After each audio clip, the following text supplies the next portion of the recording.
Hi, I'm the Wandering Newbie. It's time for more Record Keeper. Today we have not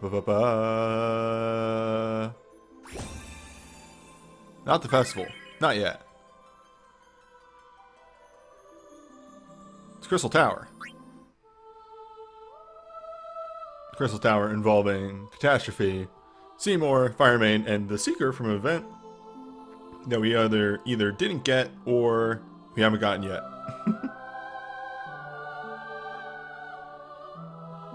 Alright. Any good things on the first two banners? I think the first banner was like junk and garbage for me. It was, in fact. Banner 1 for me was Red 13's Legend Materia, which is alright, but I have no use for it. And Maria's Glint, which, as you remember from the banner review, is hot garbage. The other banners were pretty good, and we'll see some of that stuff showing up in the videos, so I don't want to spoil it yet. Up first here is Catastrophe, and due to the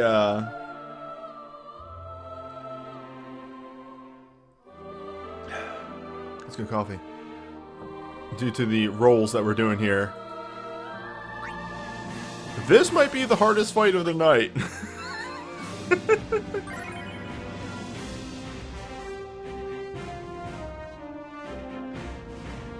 Hey, if Edge's BSB isn't a dupe, that's not a bad pull. Remember, most of the ninjas are diveable at default. So having it in water on Edge, that... Hey dog, you have a water ninja now.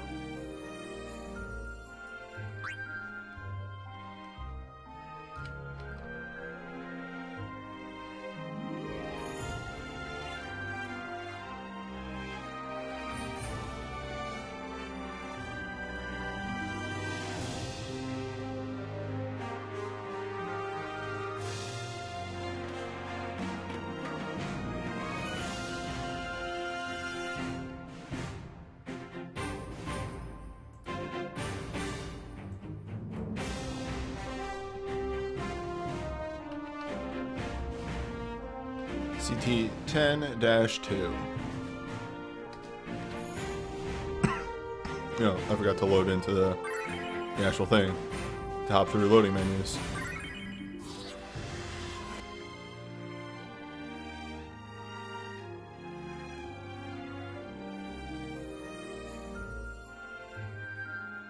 Speaking of videos I haven't posted yet.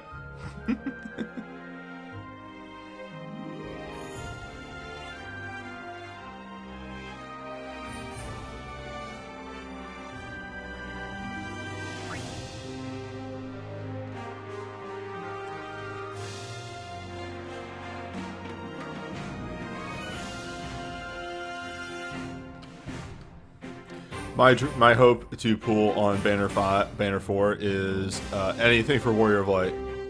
I want to keep getting stuff for Warrior of Light. I want Warrior of Light to continue to be my accidental completion boy. Well, he's not completed, but I have so much Warrior of Light stuff. And I keep getting more. And I don't know why it keeps happening, but I love it. Because I love the Warrior of Light. He's such a doofus.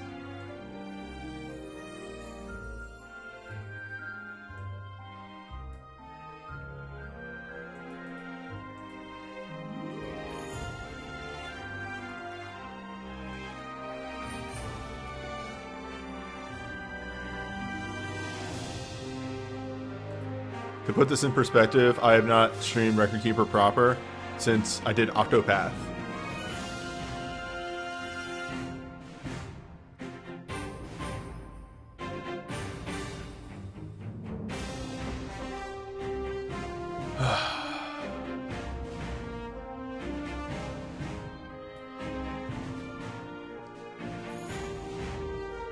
Well, here comes hell.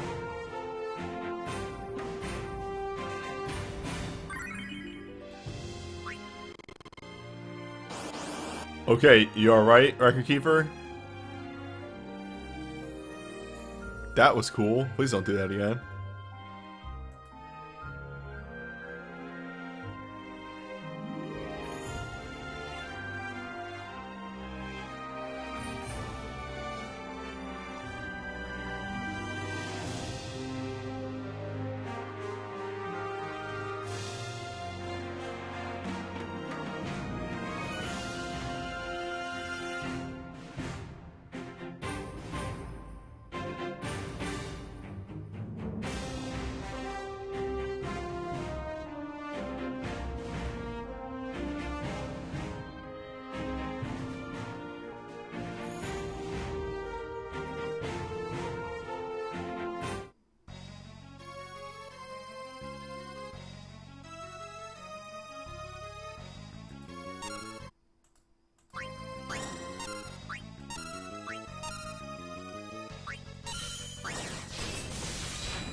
Well, I mean, the main reason why Catastrophe is so hard for me is because Catastrophe hits so fucking hard. Catastrophe? What the fuck? What the actual fuck? What is this?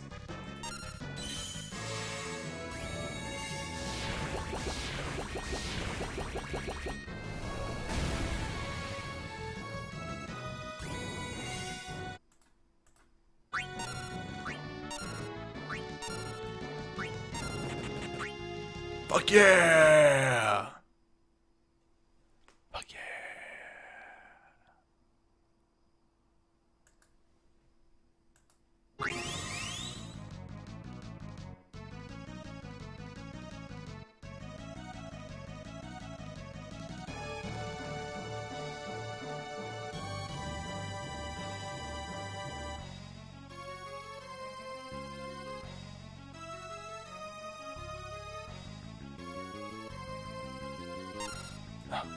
Alright, hold up. You know what?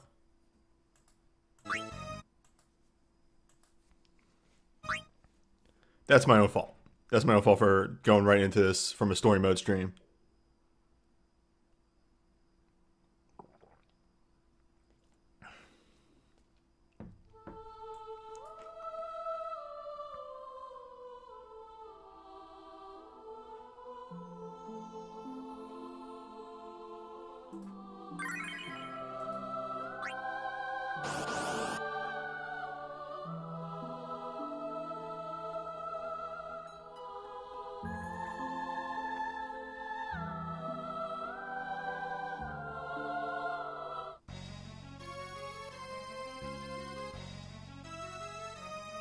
There we go, that's a much more reasonable speed.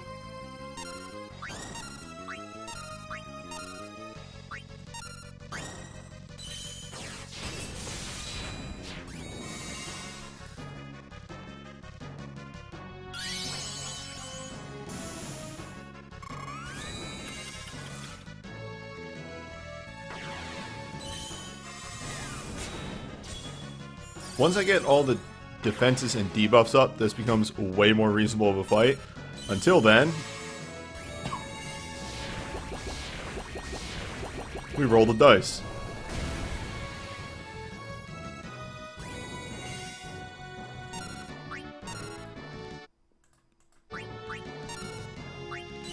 I'm gonna try doing it this way.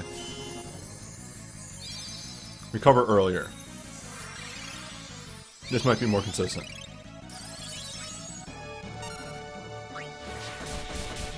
Because obviously, honestly, is what I meant. Quina needs to keep taking actions.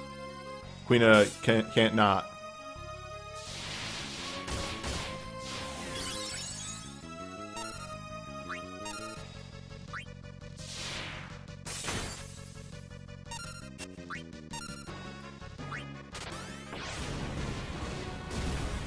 Evil Eye is at the same time the worst and best action for Catastrophe to take. Because 70% of the time, it's a wasted action.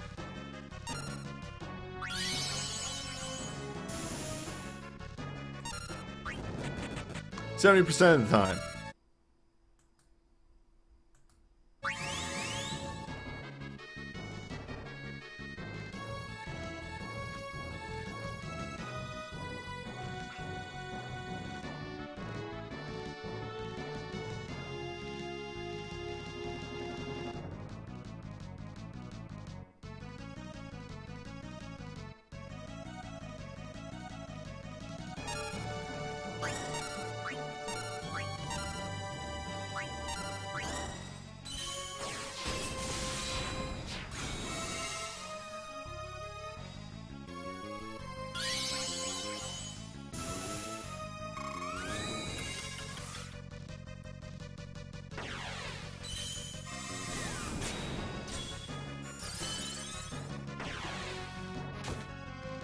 Please stop hitting Quina. Quina does not have as high defenses as the other two, and honestly, Quina should be in the back line. But this is our lot in life and the things that we live with.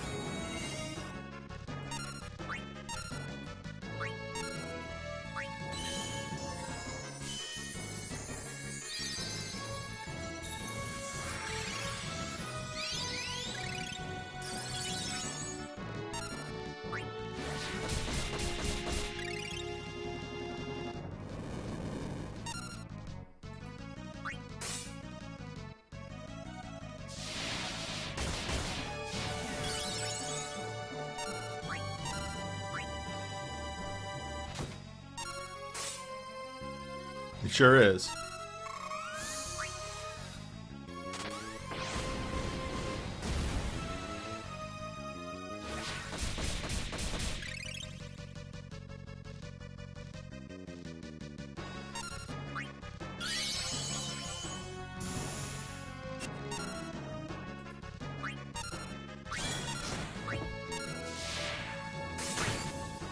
If I can just get this heal off. Heal and unicorn, that's all I need.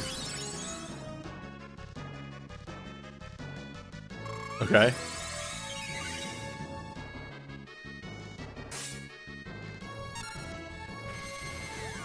And save.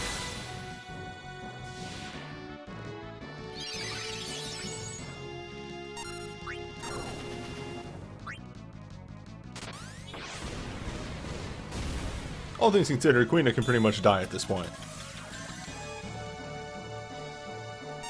I don't like saying that, but Queen has done their job.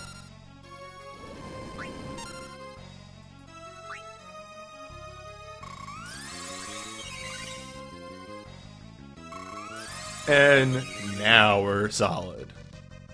Now nothing can kill me.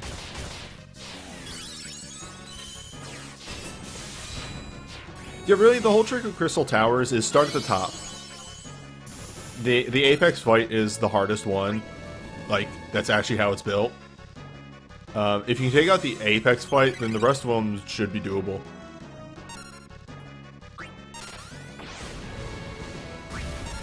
And really, honestly, yeah, as chat said, that's only if you're trying to Sid mission. If you just want to clear the fights, just fucking go at them. They're just the same as the event fights, for the most part.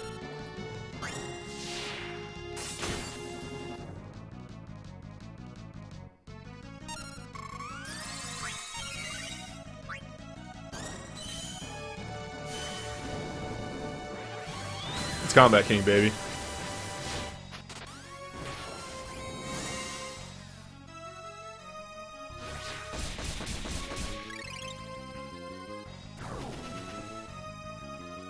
Like I said, the beginning was the hard part of this fight.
But yeah, really the hardest thing about Catastrophe is it asks you to have way too fucking much up at the start of the fight. Like before that, before the first two turns are done, it wants you to have Protectga, Shelga, Magic Breakdown, Power Breakdown, and Wall Up to not die.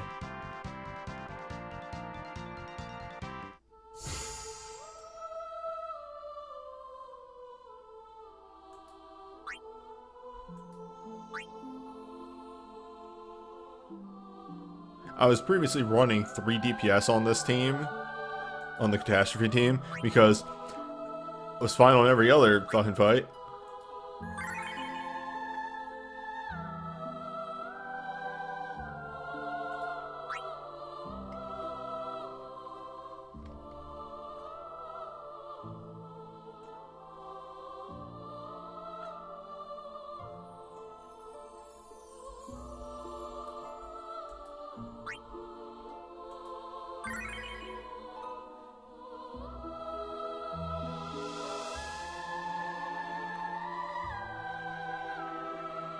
That's not right.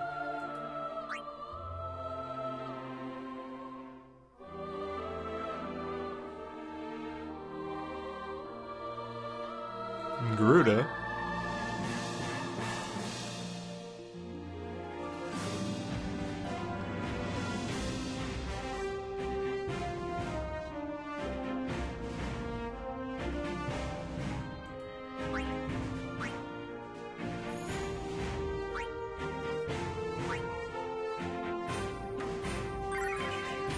That's gonna make my life way easier.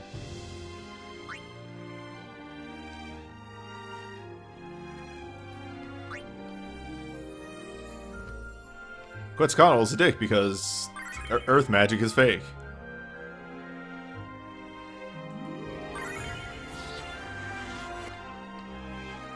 Why do I still have this fucking paint open?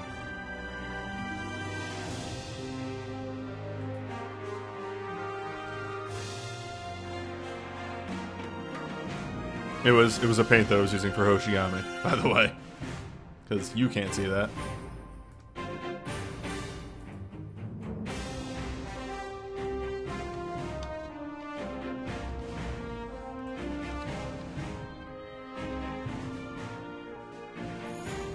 King Behemoth is Earth magic. Alright, whatever, I don't know. I still can't do them.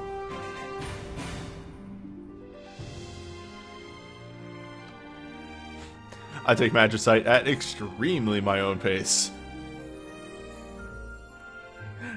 Everybody's hooting and hollering about 5-star Magicite. I'm like, about time to try Merilith, isn't it?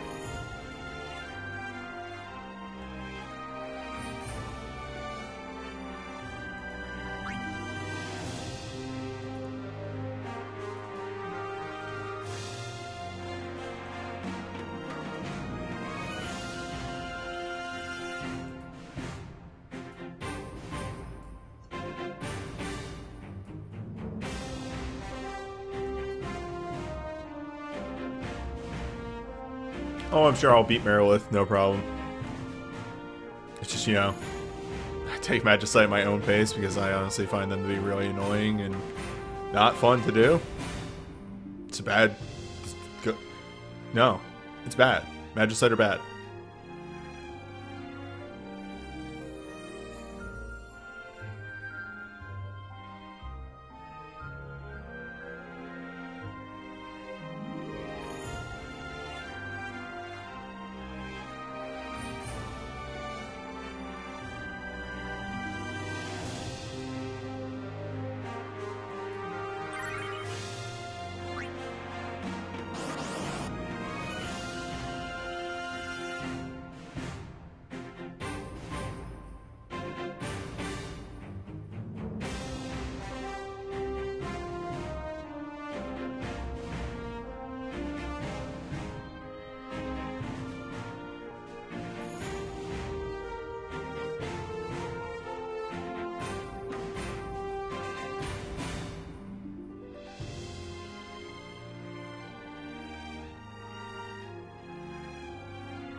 Oh yeah, soul breaks that you have for somebody, like the number of soul breaks you have for a character, does not matter. It matters on which ones you have.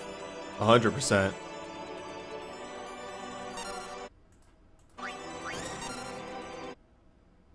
Brain is processing, sorry.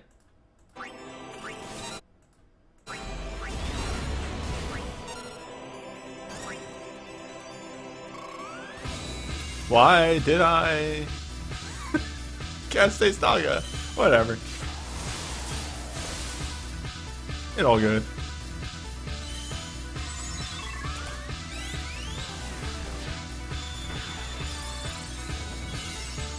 I goofered everything up at the start of this.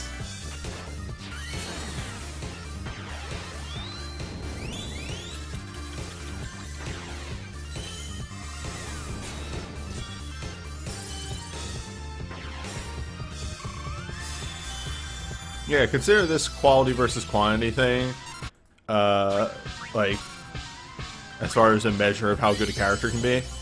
Locke has some of the most soul breaks in the game, and it wasn't until recently that he actually became decent.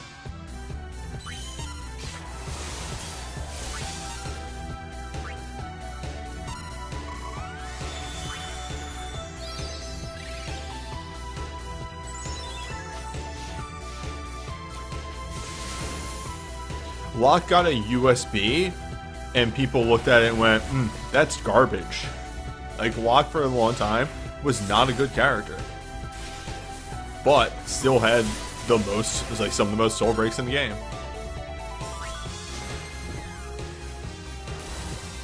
Yes, Locke, not Locko.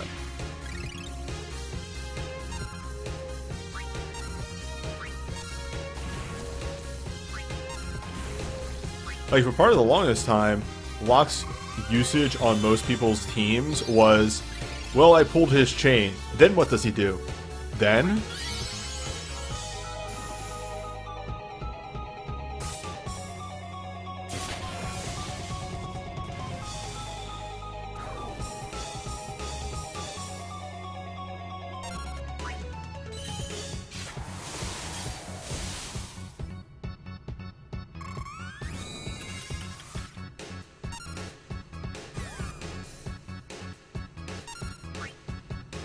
Thanks, Enkidu. Enkidu's a champion and a friend. Friend-shaped companion. It's time. So here's a piece of tech that I did not have before the fest started.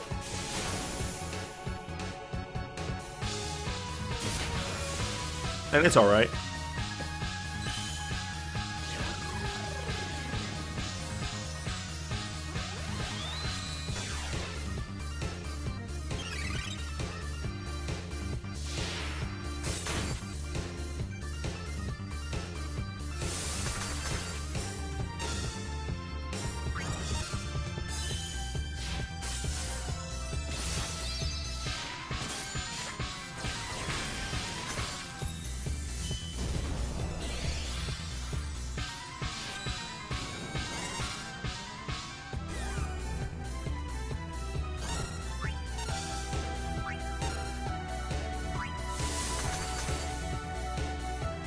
Considering how much I've invested in Spellblades, locking into Cells' fucking USB was pretty powerful.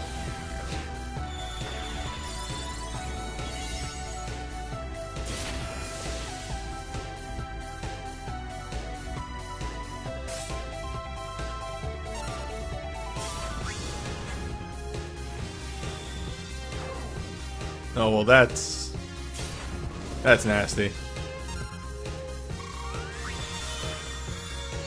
Welcome to Team Slow for a little bit.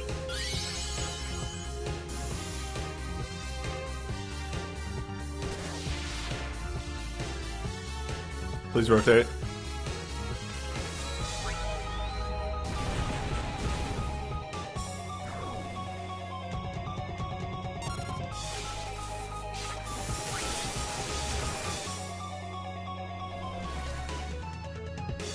God damn it.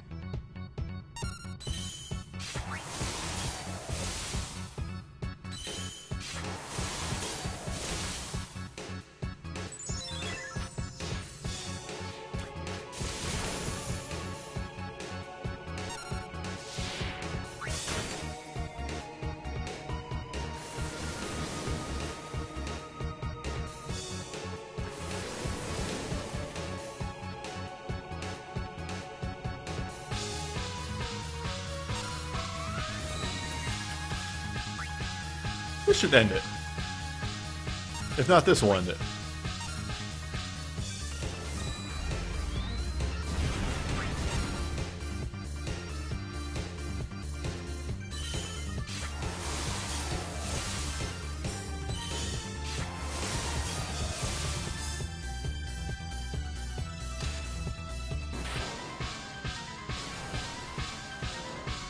No.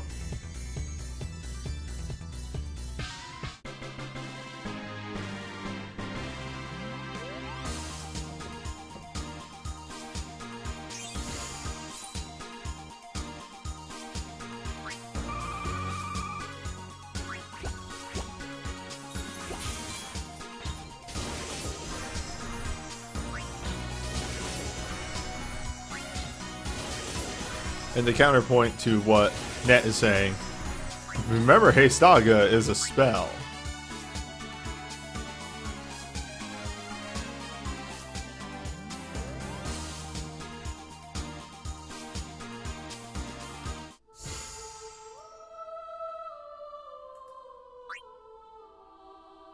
Heistaga changed the like dichotomy of this game so much.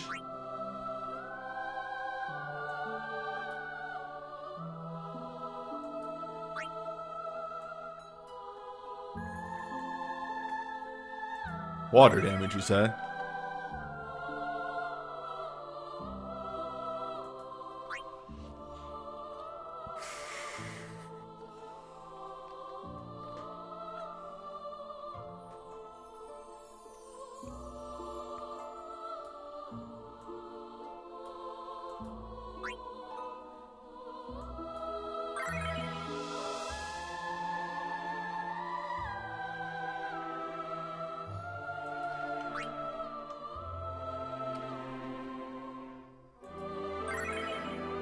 So, sort of you. Here's your fix, alright? You have the Holy Chain, right? You pair that with Knights, because it's also the Holy Attack Chain. So, you pair that with Knights. Hey, guess what, like, 50% of Knights have access to? White Magic. Now, mind you, it's usually White Magic 4 and not 5. But hey, you usually bring a healer. Your Knights can cover like Protect or Shelga, and your healer can bring Heistaga.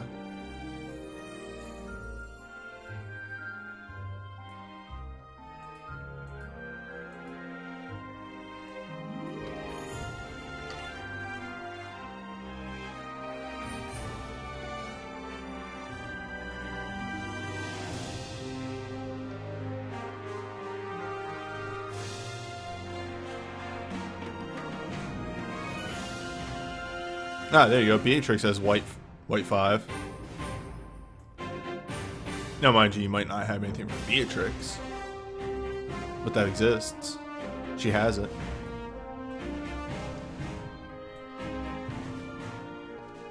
In fact, let's do a quick rundown, a really fast newbie educational moment. Number of Knights.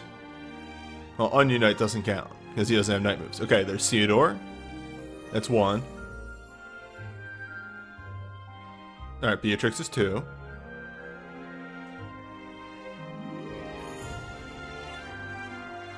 Alright, so there's 2 total knights that can bring Heistaga.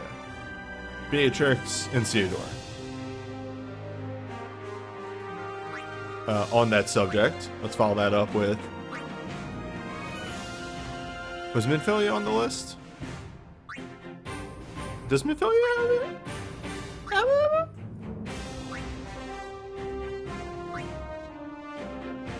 Well, I'll be damned. I looked over here.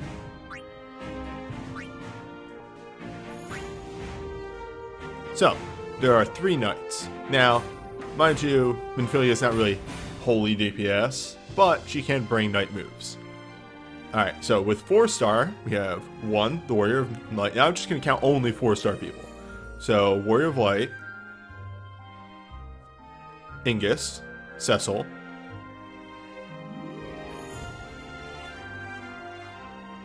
Celis does have knight access, though she's not really a knight, but has knight access.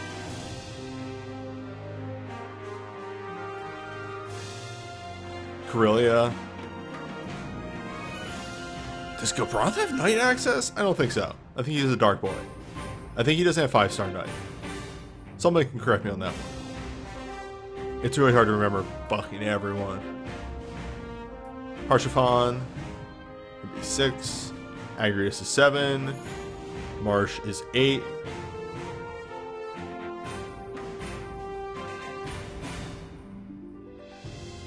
And there you go.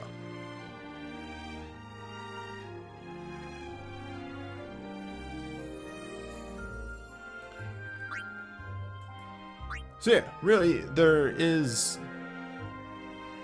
you can make a solid knight team that covers your buffs.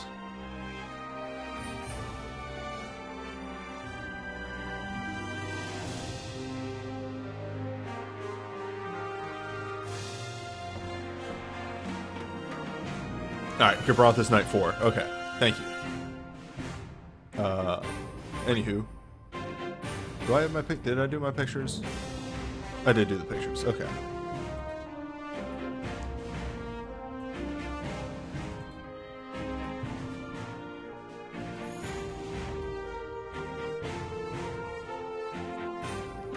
Now for the easiest fight, for the most part. For the most part.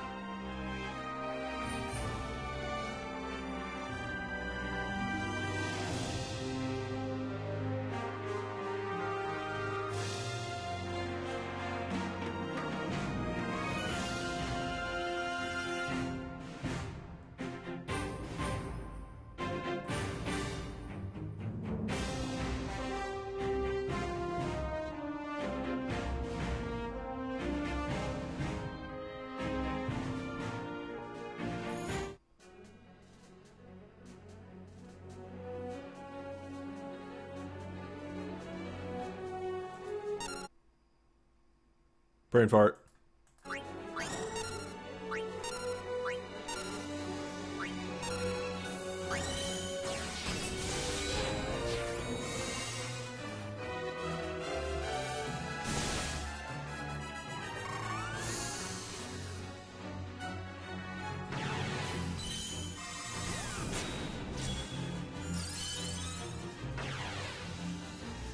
Yeah, unfortunately, Crystal Tower, like, one of the really hard parts of it is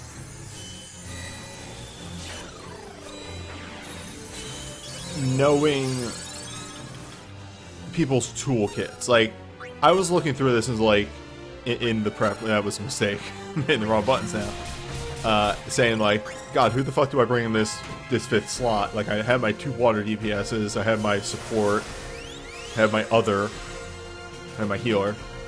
And, like, I couldn't fucking think about my 5th slot until I realized that, like, I could bring a thief. Thief would work.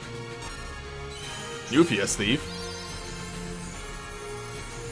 A lot of people forget that Bart's king shit at Spellblade Mountain has Thief 4 and therefore can steal power. Like, it's little things like that.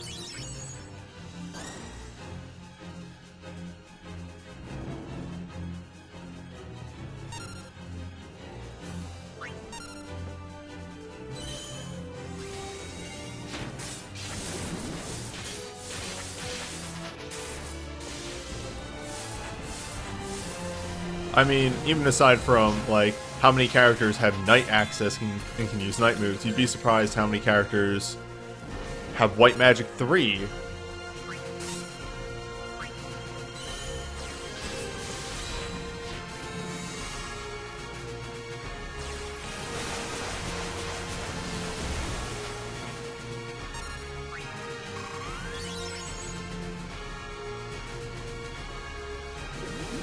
But no, long and short of it, sort of, yeah, just like take a half a second with some team comps and sit down there and think about it. I'm sure you can clear much more content than what you are right now. Firemane sure exists, doesn't he?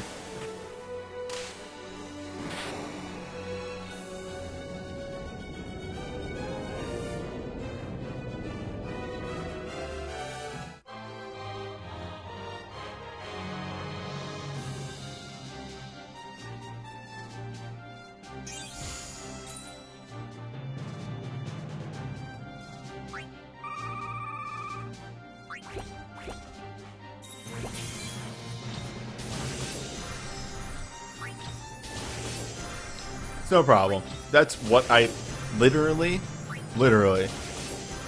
it's no problem, sort of you. This is what I do these streams for.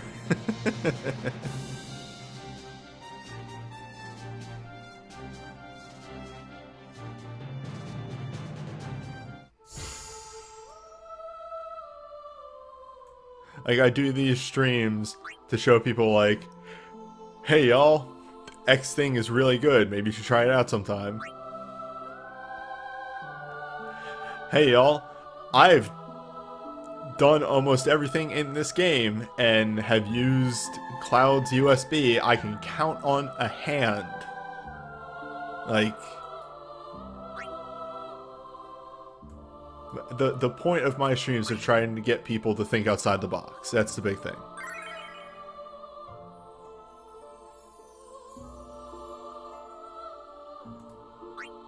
Nice, yeah.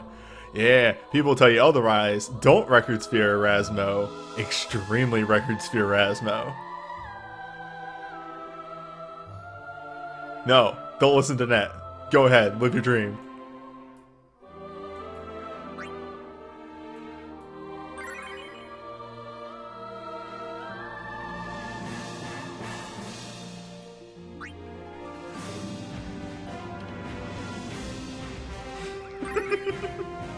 I mean, if they already started, they might as well finish it, but like... Yeah, if you haven't actually started... Yeah, hold off. Maybe wait until you have a bit more modes, because his dive isn't the strongest. It helps, but it's not the strongest. Thank you for the follow. But, as somebody who did it without a second thought, live the dream. Dive who you want. Say no to the haters. I have literally almost every character 3-star dived. I'm almost there. I'm on FF15.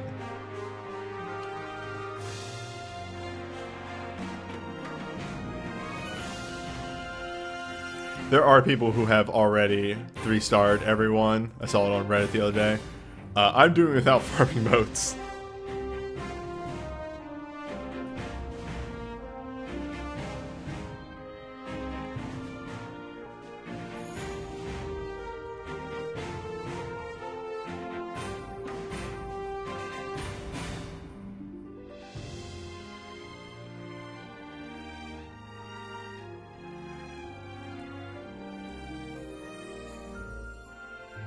But yeah, I don't think I actually like legitimate like turns the chair around, sits backwards. Real talk now. I don't think Rasmo has the worst dive. It's still pretty good. It has its uses. I've had extremely long fights where I used him to summon wall and made it last a little extra longer. It works.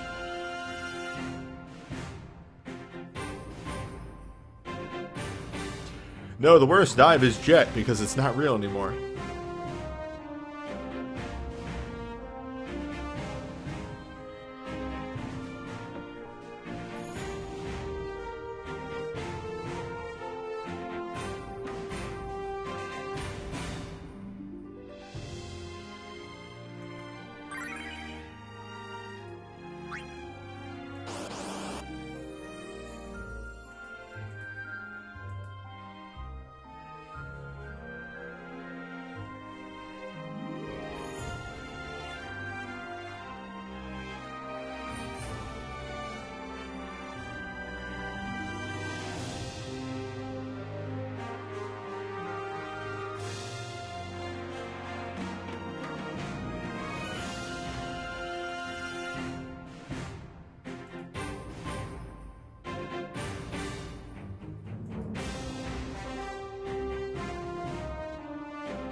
There we go.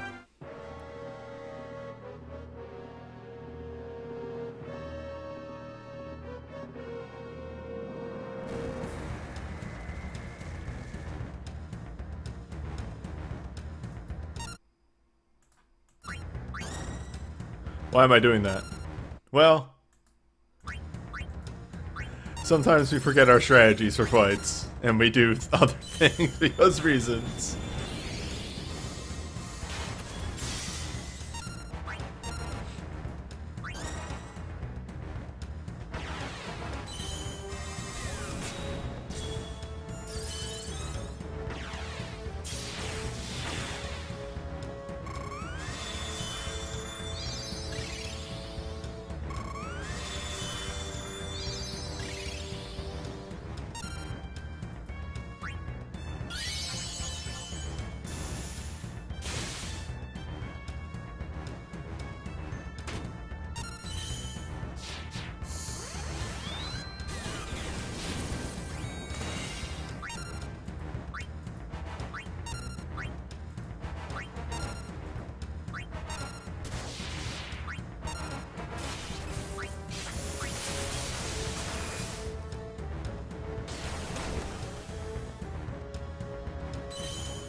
Bartz is showing up today.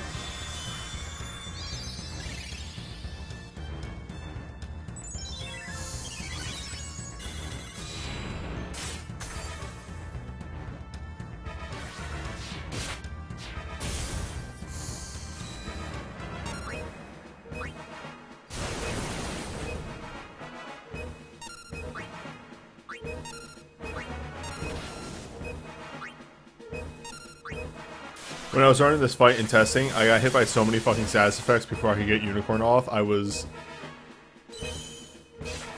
furious.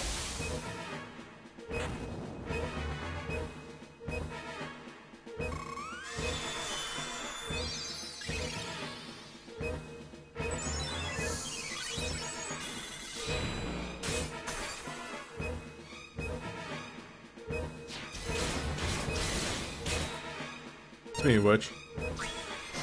Oh, that's Enkidu. Why did I think I had Unicorn? Why would I have Unicorn? I have Larson. Man, dog, it's been a long day.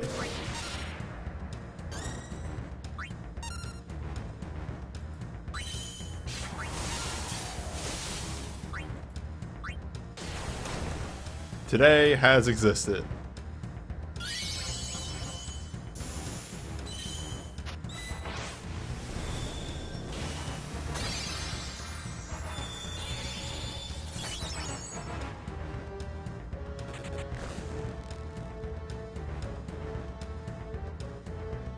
Just in time.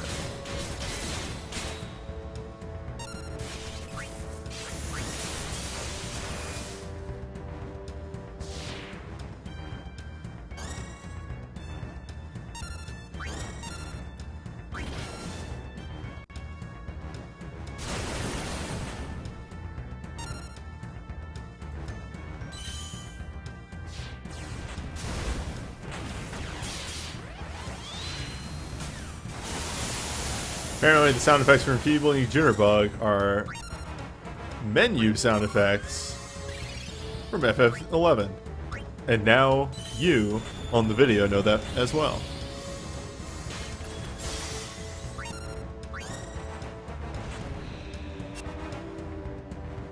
Damn right you're gonna miss.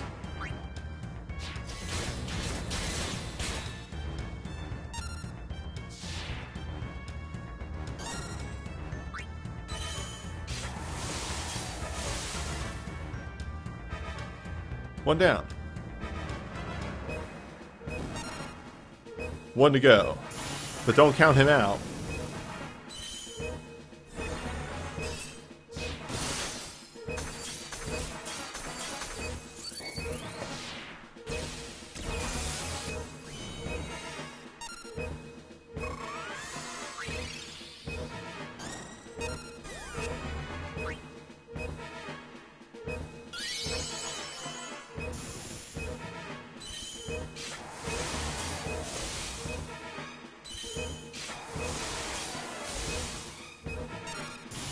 Now Bartz is showing up.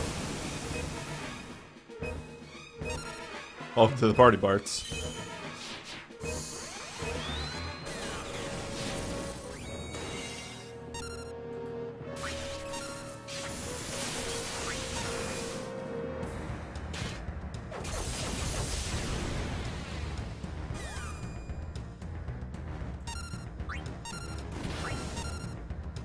I know exactly what I'm waiting for, by the way. That's about right.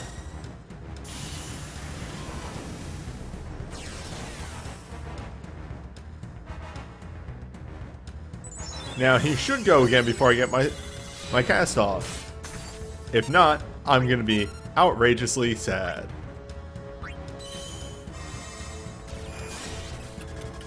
Please go. Please go. Dragon. Please go, dragon. Uh-oh.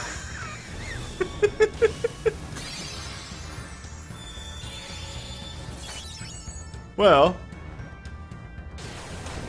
It okay.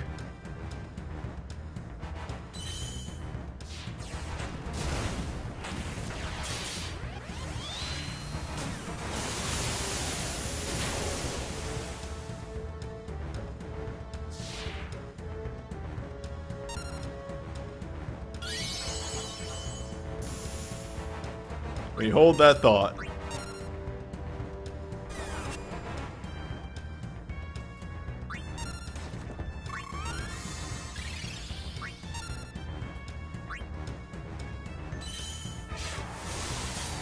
By the way, Gladio may just fucking die here. Gladio may just fucking die. He knows what he did. He made his lot in life.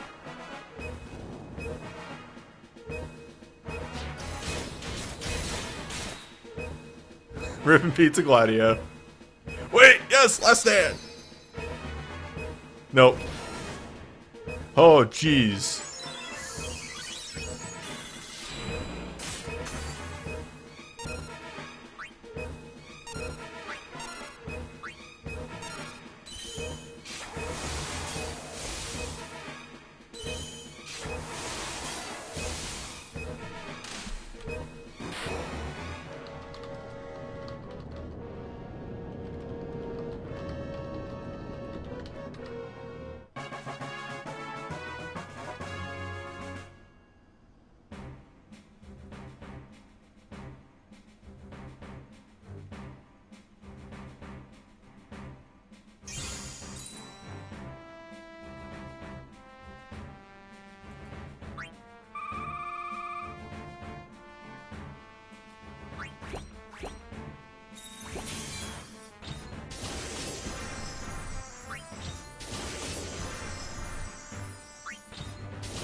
Let's just say that that happened in the test run as well. So, I expected that to happen. Let's get a good look at those good boys and gals. And other.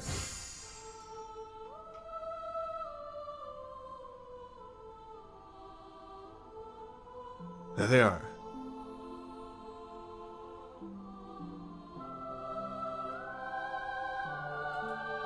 Alright. Oh, you know what I've forgotten to do? Hi, a very large number. Let me just grab that.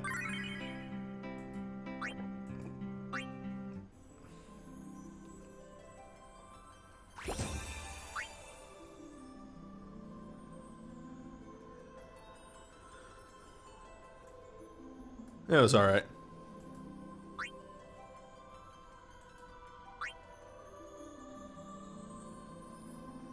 Well, you have to remember, we've been getting gifts each day of like one of every type of orb, and there's 12 types of orbs, so that's what a lot of that was. Alright, let's do a, because I usually... Wait, when do I outro Crystal Tower? Hold up. Do I outro Crystal Tower there, or outro Crystal Tower here? Because I think I outro Crystal Tower here.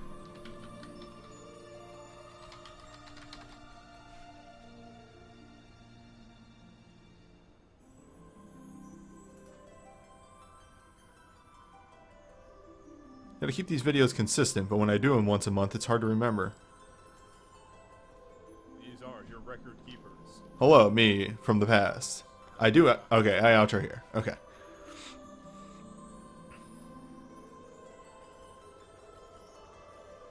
So that was Crystal Tower for September.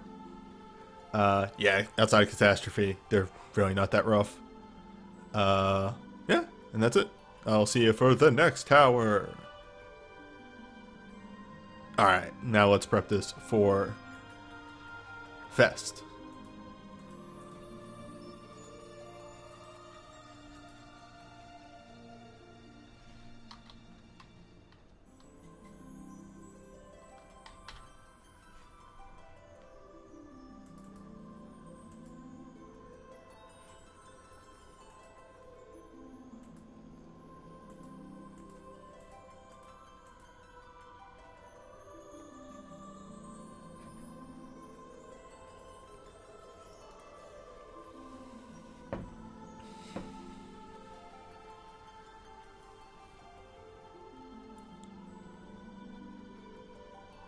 Hi, I'm the Wandering Newbie. It's time for Record Keeper. Today, we're going to tackle everything that the Record Keeper Autumn Festival has to offer. There's a whole lot going on here.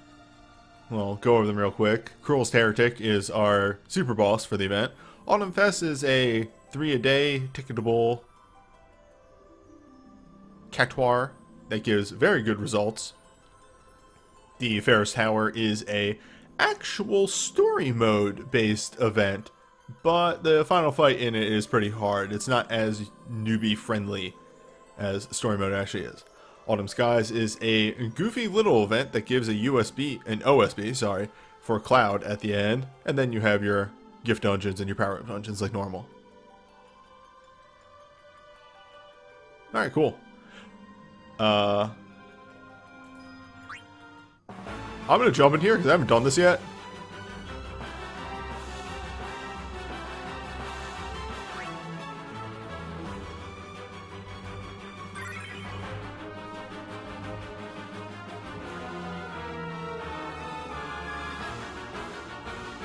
I'm not gonna make a separate video for this, but I figured this would be fun to just do.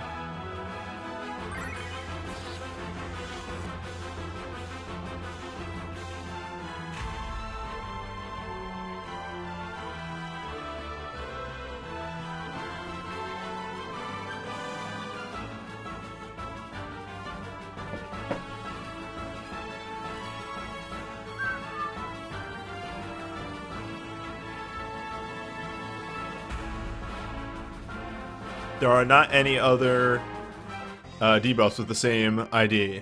Auron's USB is the only version for that debuff.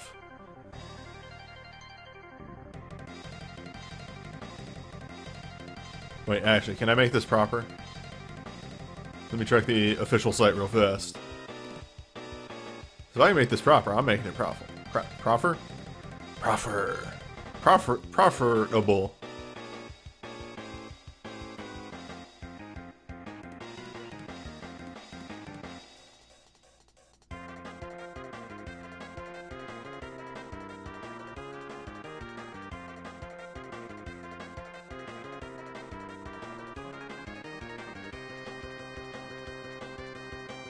Nope. They don't have a banner for this on the official site. Griffin Pizza. Also, excuse me.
Oh, have you all never heard this version of fucking Big Bridge before? It's great.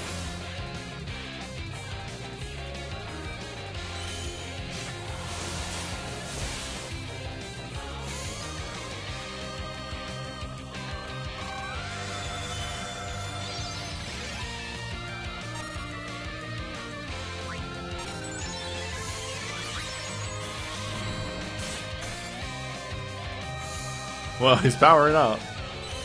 He's charging.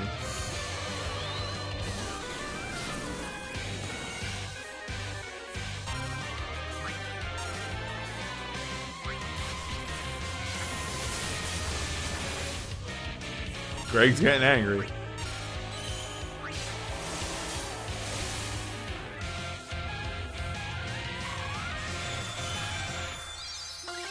And then there's this part that is actually Lena's theme. Yeah, no, this remix is great.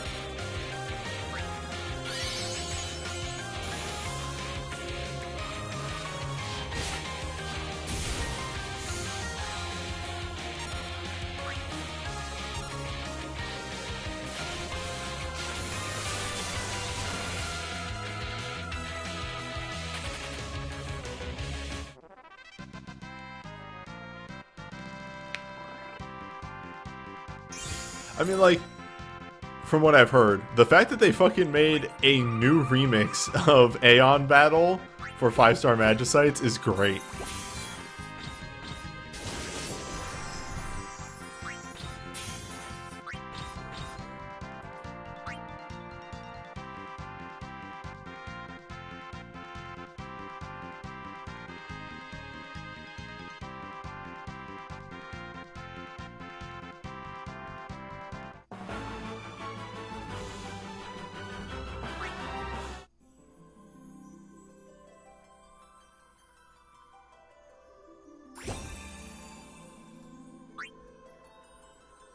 Right, well, anyway.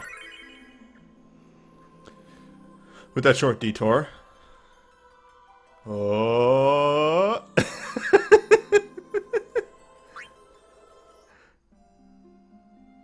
So. I'll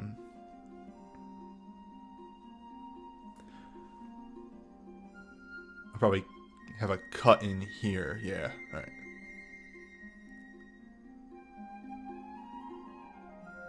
So this is the Pharaoh's Ascent, and the main reason why we're cutting in early here and not right at Second Ascent Part 2 here is because and this actually is connected to the story mode. It takes place, it's a, sort of self-contained, but it takes place right after Chapter 3. It starts off, and the reason I bring this up is scenes aren't repeatable. I can't actually show you the scenes. But it starts off here with them finding the tower. And you're like, huh, that's weird. Wait, I know that. That's Pharaoh's Tower. Because Tyro fucking knows everything Final Fantasy related. Here, which was, where the event originally ended when it first launched. Tyro's like, hey, we reached the you know, as far as we can get, but we can go deeper. And then they keep releasing them. After the 220 here, you get another scene where they actually introduce 2 new characters. They introduce the Final Fantasy Record version of Biggs and Wedge, who apparently work under the Shadowsmith. They show up and they're like, hey, we did our inspection. Seems like the magic is sort of under control now. It's still there, but it's under control. Probably no reason to investigate any further. And then and Shadowsmith is like, oh, weird. Maybe I should call them back. Nah.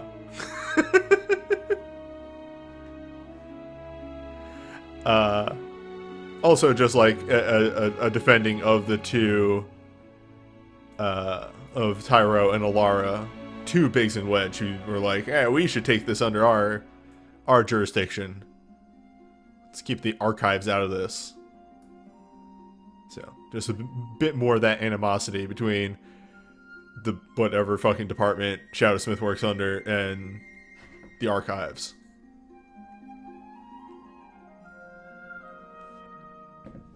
Okay.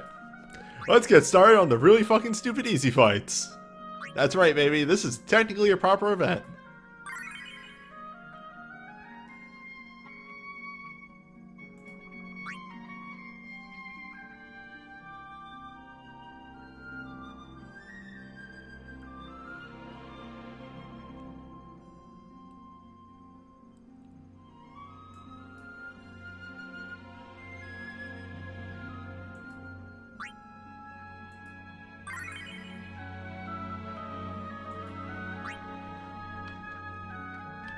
I didn't bother to obsess not having synergy equipment and 5-star and all my normal stupid shit because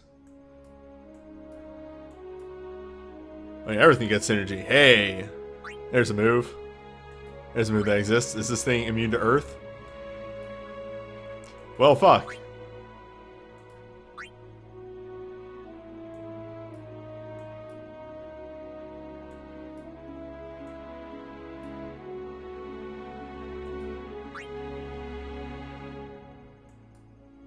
Come on, show me something good here.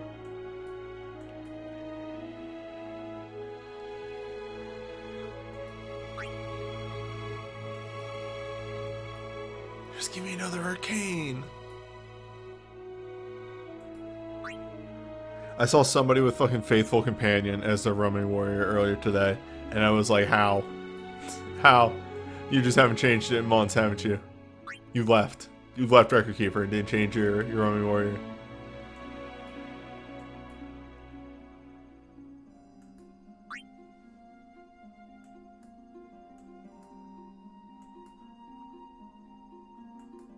Yeah, fuck it.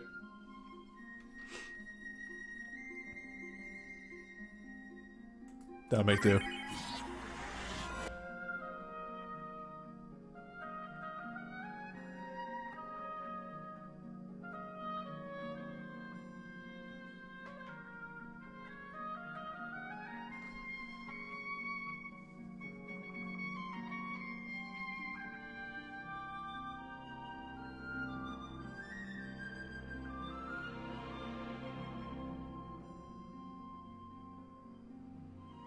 And the thing is, I want to get this started up and rolling. Get Pharaoh stun.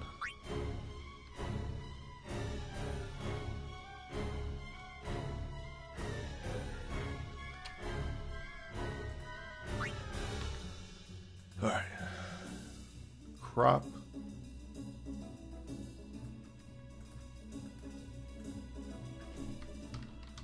Autumn 1.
Fight start. Fight end. While I open this cool, refreshing, sparkling ice.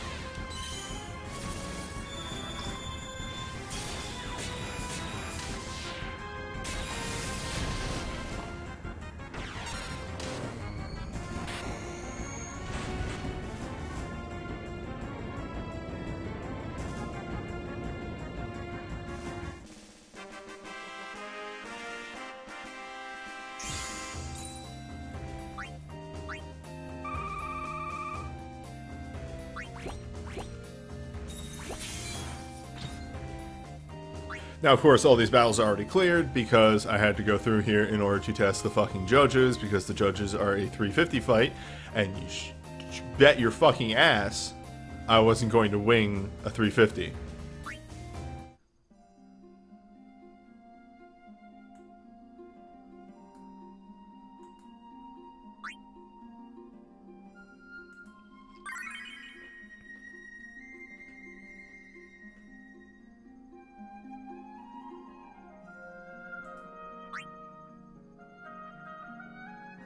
Yeah, I'm giving the judges a go. The judges are meant to be beaten. I actually go as far as to say the judges are way more acceptable of a fight than the weapons were, mainly because the judges let you bring any roaming warrior into them. That's the big thing. If the judges were locked to wall, they would absolutely not be an acceptable fight.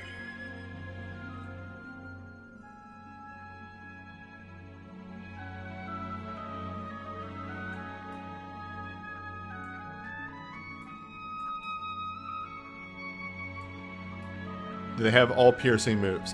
It's not so much that, it's mainly just being able to bring your own roaming warrior lets you...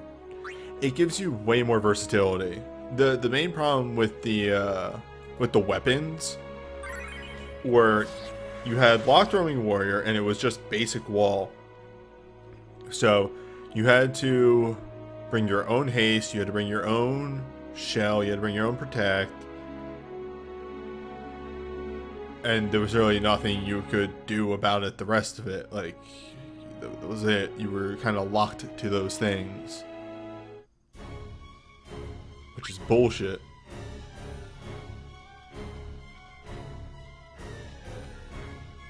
Like, that was honestly what I was the most mad about with the weapons, was I had to, like,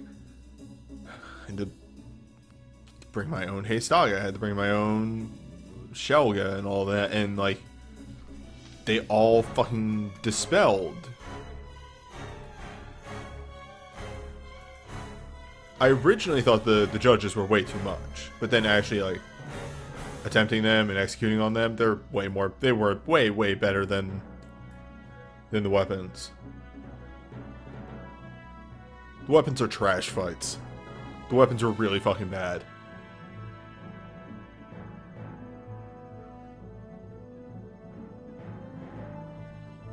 Not to mention that the weapons were also like specifically only 2 elements each, and then the one that was non-elemental.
Oh no, they hasted.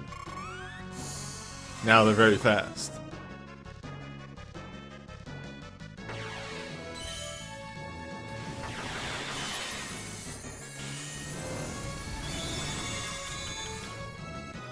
Oh right, I completely forgot that the weapons also did all your HP and damage right at the start of the fight, because why the fuck not?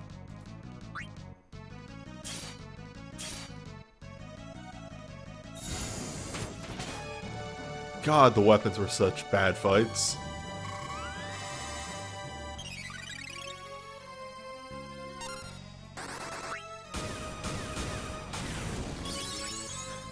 And not to mention, like, So to expand on that, like, oh, they did most of your HP and damage at the start of the fight. And then there were ones like Sapphire, who is, I do all of your HP at the start of the fight.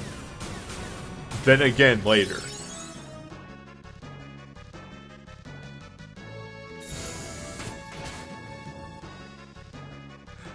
Then I do all your health again as part of a 8-turn rotation. Hi, I'm Sapphire. I'm supposed to be fair and cool.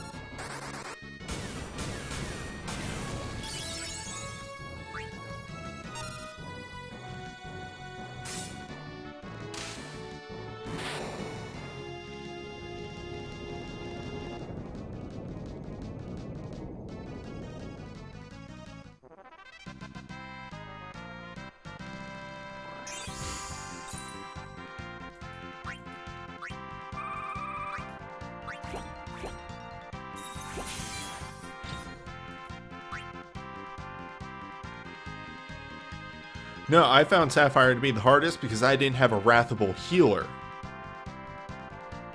Like, again, Sapphire every 8 turns knocked your party down to 70% of current HP, while also dispelling them. Oh, hey.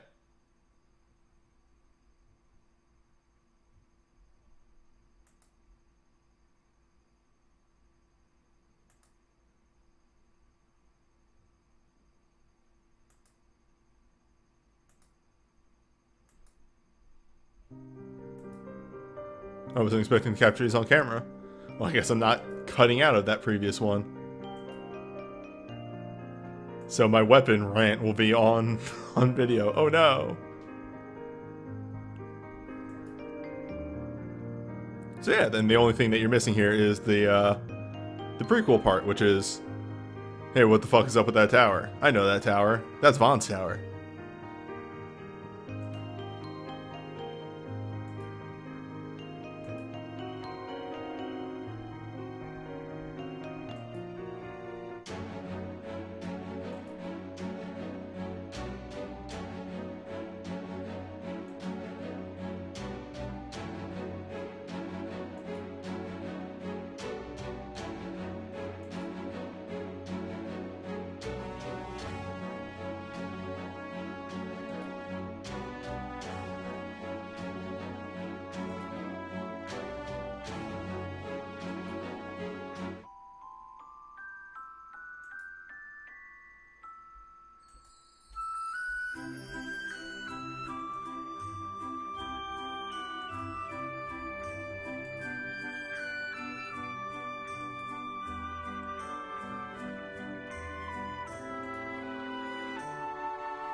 Well, as far as characters being added in core, Japan recently got Biggs, Wedge, and Dr. Mog as characters.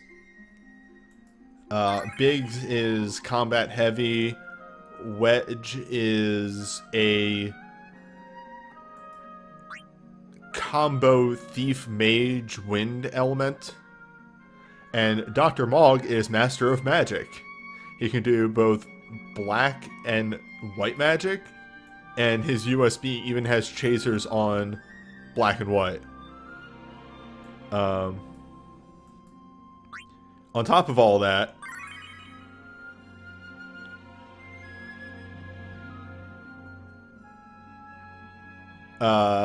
Dr. Mog fucking gets a glint that is basic wall.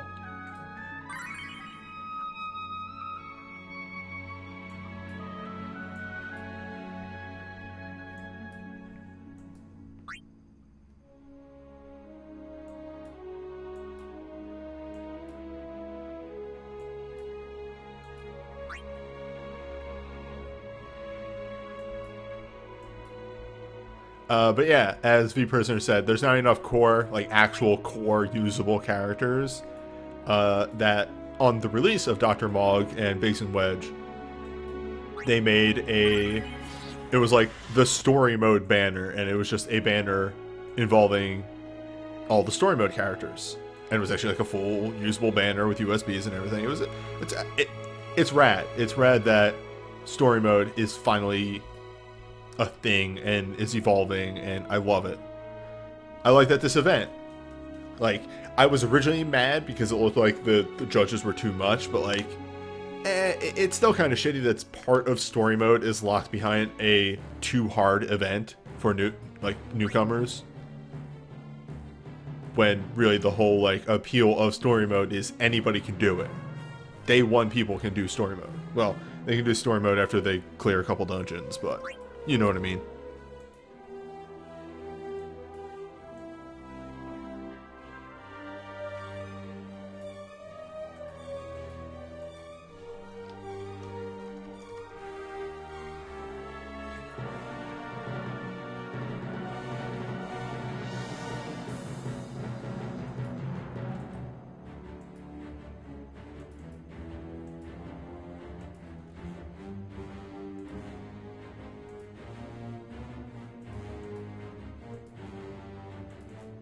Oh, that's not right.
Alright, who wants to watch me blow these fuckers up?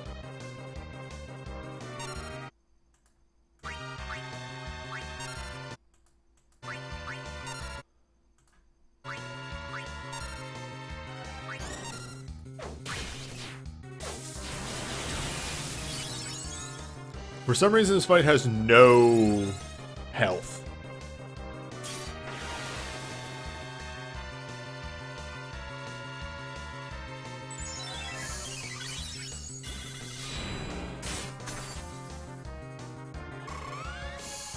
Like, I prepped for this fight, and I'm like, alright, well, you don't want to kill the ads too fast because then they get resummoned, so on and so forth.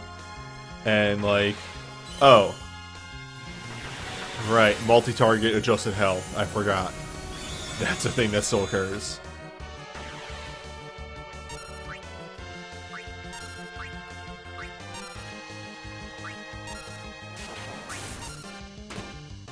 Also, like, not to mention, they don't deal damage. They're very weak as well.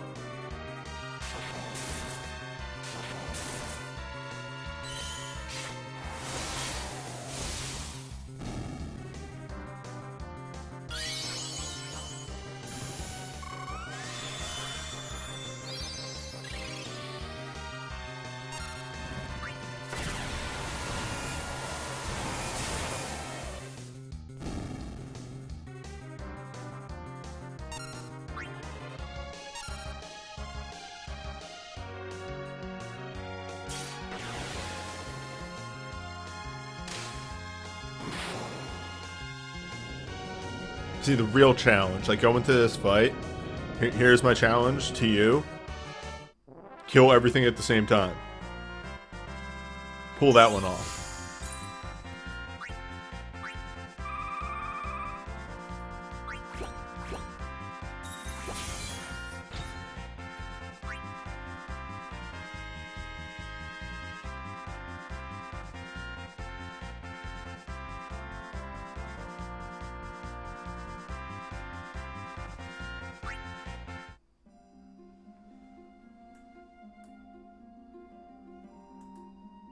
Also, welcome to the first Ultimate Plus that we've had in a very long time.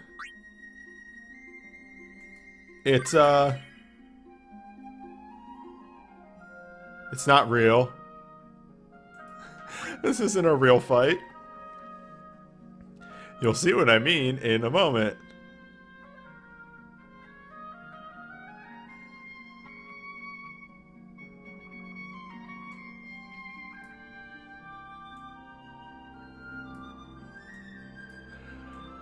Yeah, I wish there was a single target ice spellblade that wasn't 6-star. Guess what? Japan got it just recently. They just recently made that at the point where everyone had given up on there being a 5-star single target ice spellblade.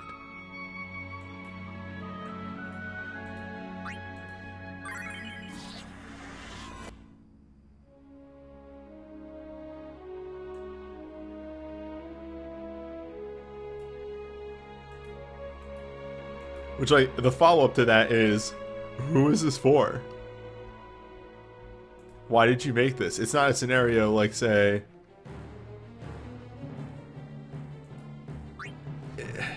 It's not the same situation like, say, Cloud needing Tornado, or, Whirlwind Strike, or whatever it's fucking called.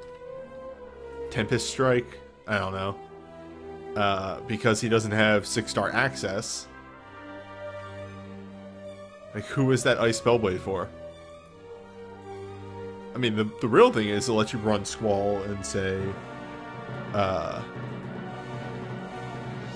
Sora on the same team, which I might do once that comes out. My Squall's alright. He double casts.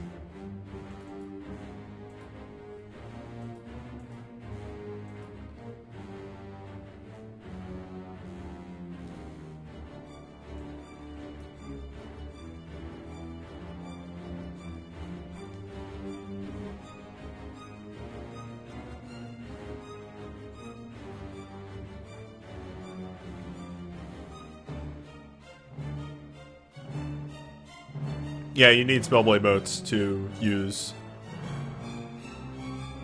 that. Oh yeah, I guess it's for people who don't have... Yeah, okay, there you go. It's for people who don't have Spellblade motes.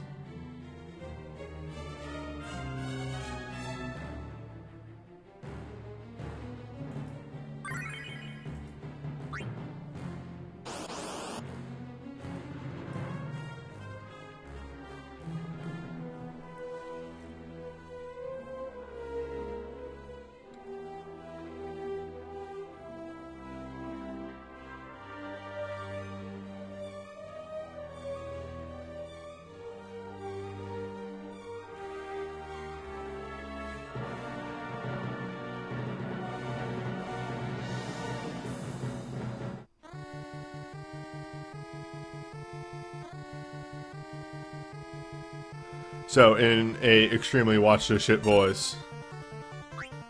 Watch this shit.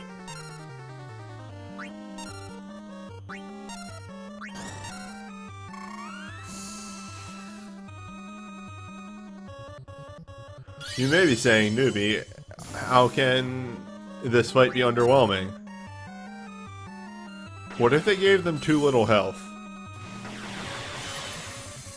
Like, way too little health.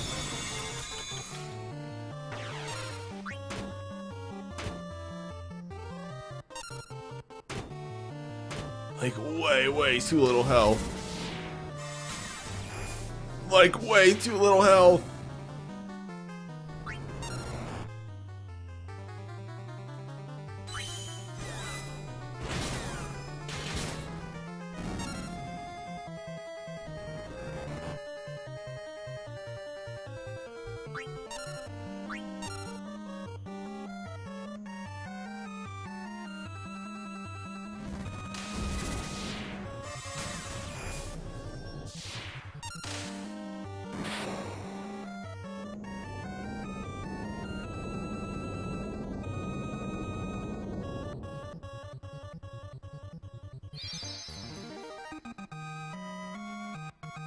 That fight was really funny for me when I was doing testing. I was like, I over-prepared for this.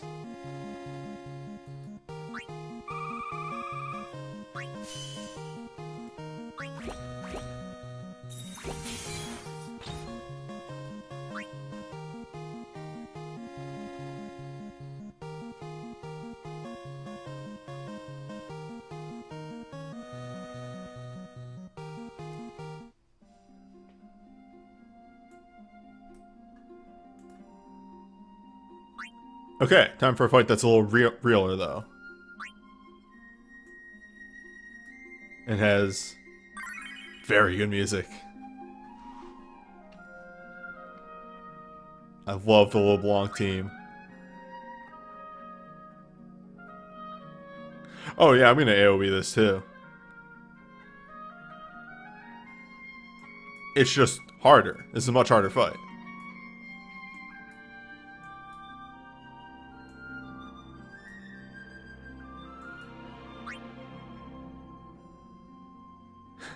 You're right, it does have ultimate dispel.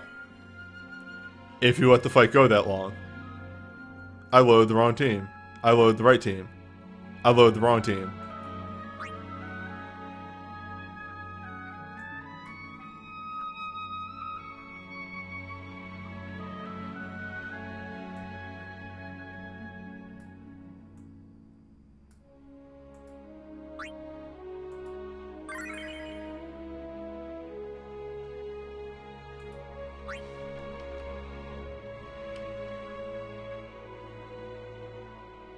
Well, I mean, the other reason why this fight hits so hard is because you can't debuff them. Debuffs don't work. For the most part. And really, the ultimate dispel in this is a punishment mechanic. So, I'll get into it briefly. Before we get in there, which I'll probably mention again. So maybe I shouldn't mention it. I'll mention it in the fight. Because this fight is real.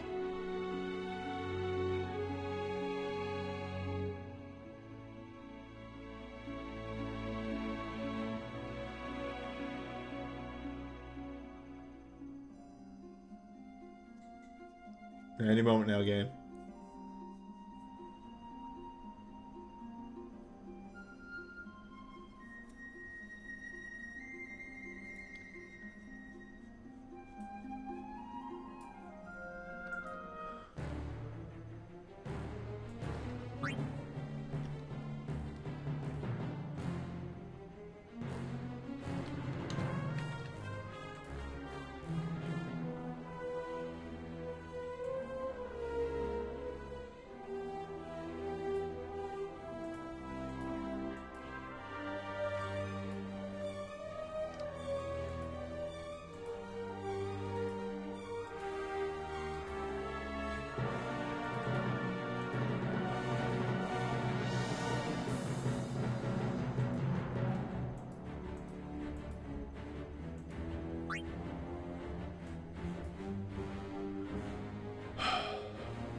So the reason that this fight is hard is there's a lot of moving parts going on at once. Including, and not limited to,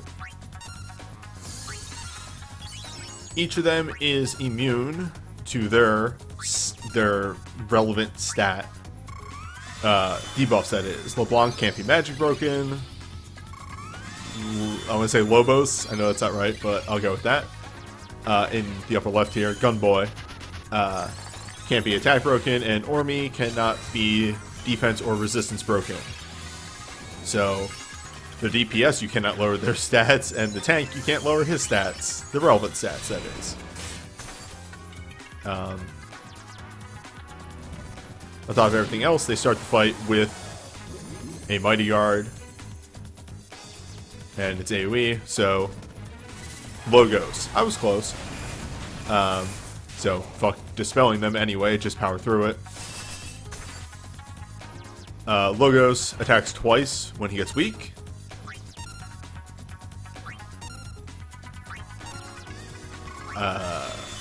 He also has a move that just does random status effects. A choice of 5 different ones, all of them nasty. Ormi is kind of the ignorable one here. Mach Fan just does pretty good damage across the board. And then there's the punishment mechanic, which is if they are all up for 6 turns, LeBlanc Ultimate dispels you. That's right, boys and girls. They remove your stat buffs. It's been a while since we've had one of those, but it exists. Obviously, the way you work around this is you kill one of them before 6 turns are up. And then you don't have to deal with that.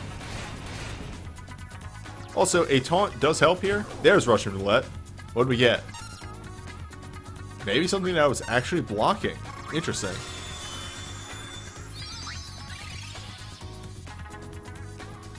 Oh no, he got sacked. Okay. So just the not bad one. That can do Confuse, Slow, I believe Blind, and Sleep.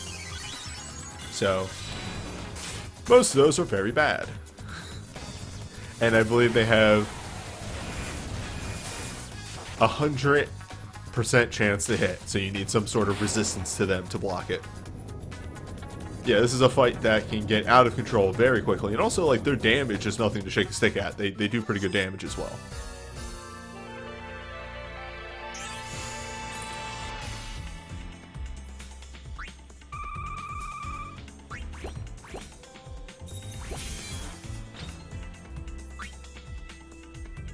Yeah.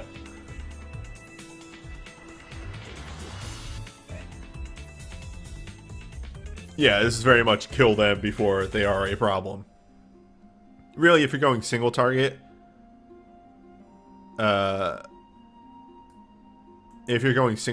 you want to focus down Logos first.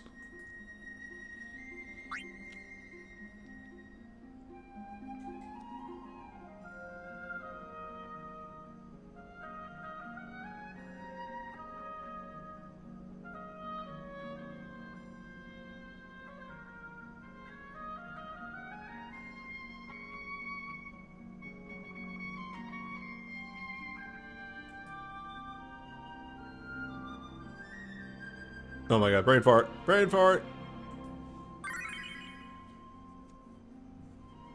Guardian's whole gimmick is bring characters who can do lightning damage and also non-elemental. It's really easy. I threw together a team and they cleared it first try. Guardian isn't really that bad. Uh-oh. Uh-oh. Uh-oh. Stay with me. Okay, we're good.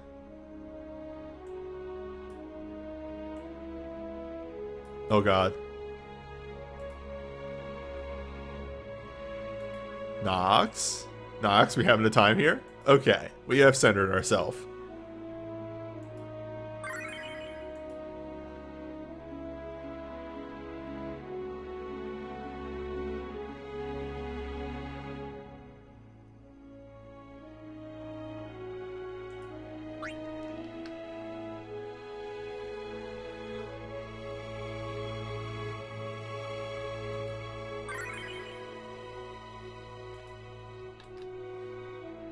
Oh, this team comp is extremely correct.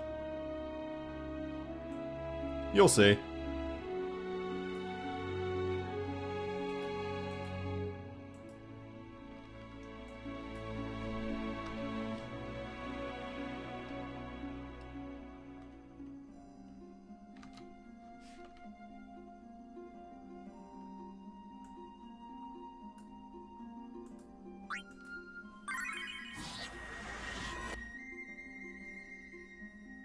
Remember, this isn't Guardian. This is the Gauntlet.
See, you say the Apocalypse boss felt like the enemies had too little HP, but if you add up everything across all the phases, they have about 600,000, which is high for an Apocalypse Plus.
Gotta load that music in.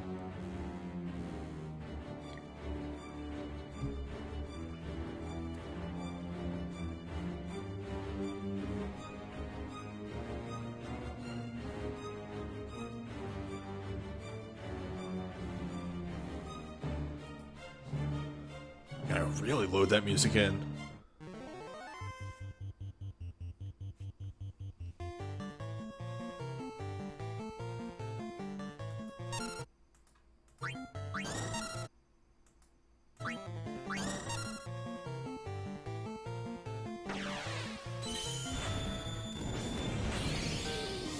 I shouldn't be sitting here.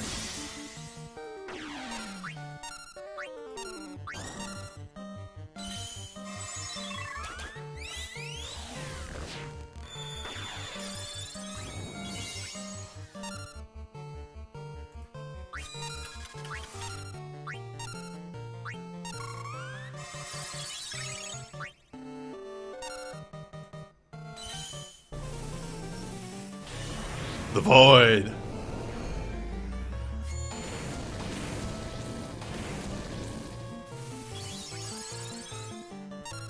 Witness Void.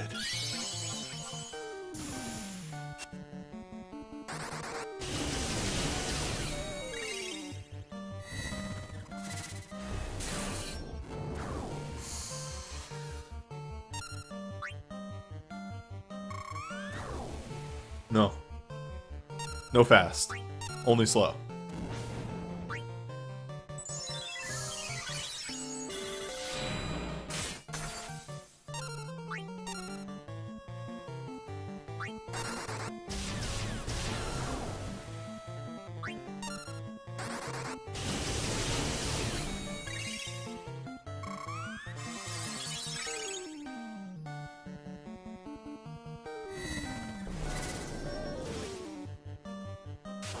I figured.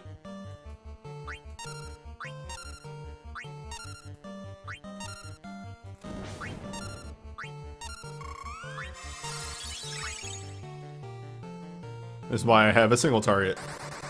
Just a dinky one, just to cap them off.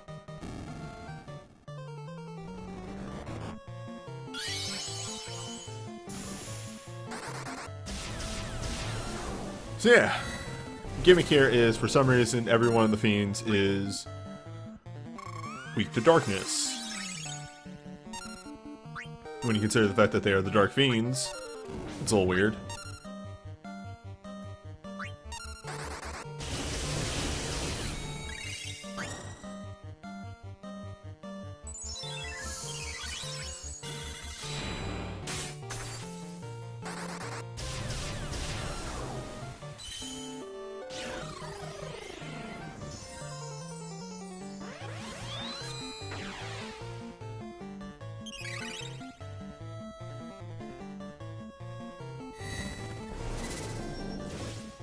And let's just get that with the the old Drenga.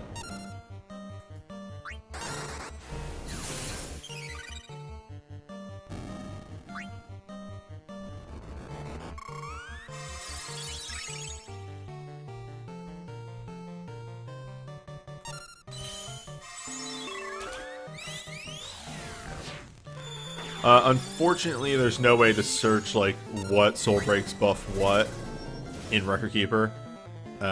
Really, and this is something I say on the stream quite often, and I can't stress it enough. I recommend making an Excel file and start keeping track of like what some of your Soul Breaks do. It's way easier that way. Wait, Japan just added a relic database? What the?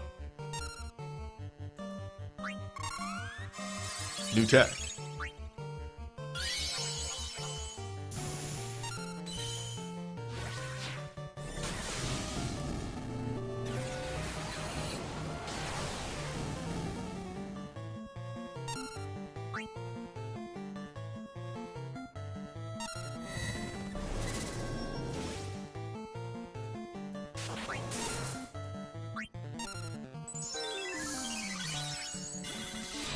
Is this going to kill?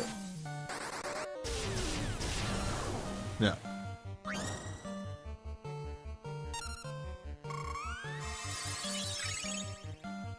We'll delay a little bit. Well, you know the Thundaga because I love it. Look at him. He loves it.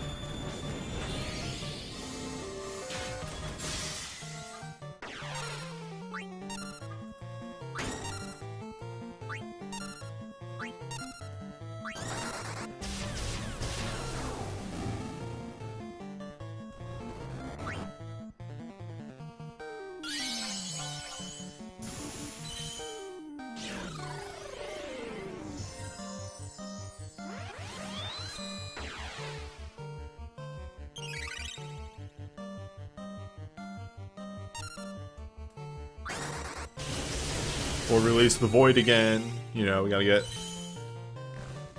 everything in line.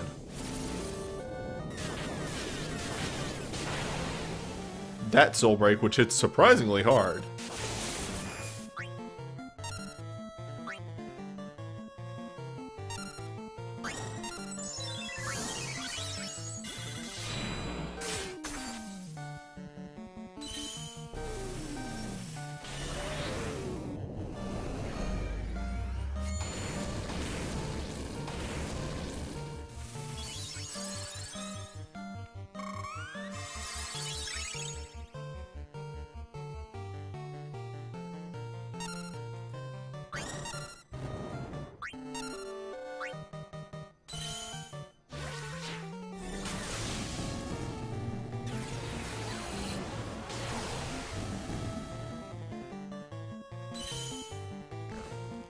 Nothing personnel, kid.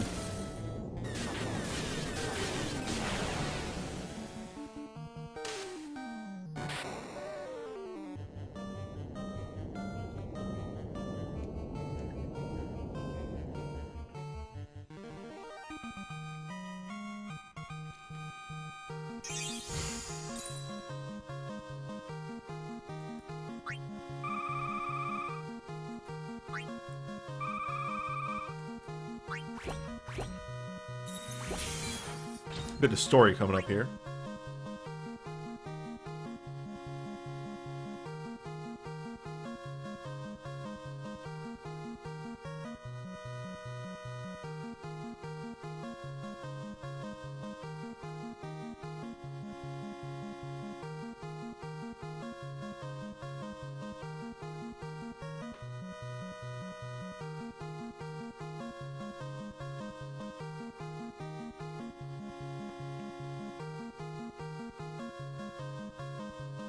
Which is why it's taking so long to load.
And there's your name drop. We have our bigs and our wedge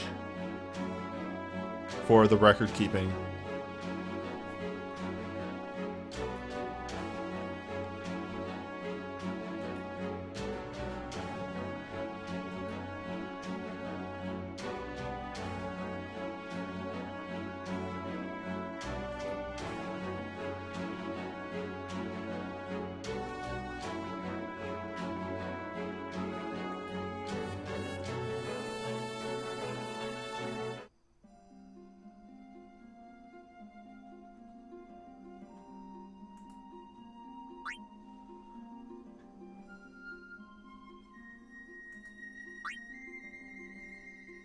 Gun.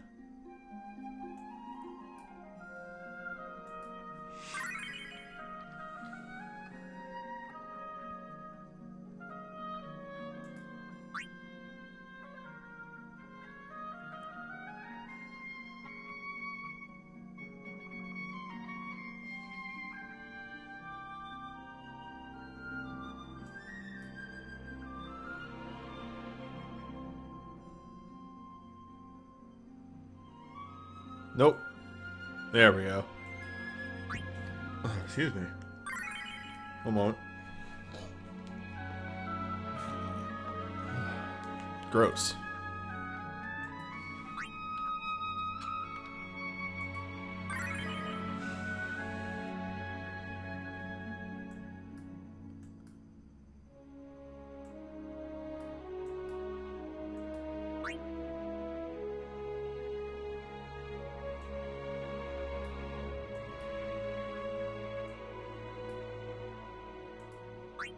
Uh-oh. Game? Where's my divine veils? Where's my groom? Where's my books? There was time now. Game, please. There we go.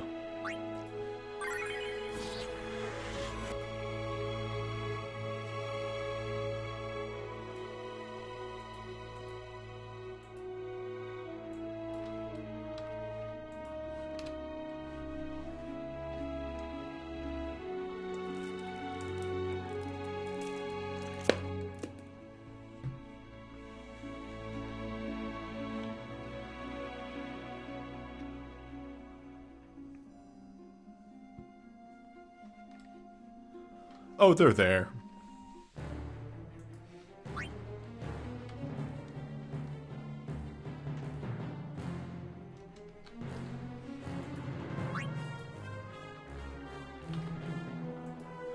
For some reason, even though I followed like 5 of them, they're being very, very scarce. It's weird. When I was running my testing earlier, I could not find one to save my life.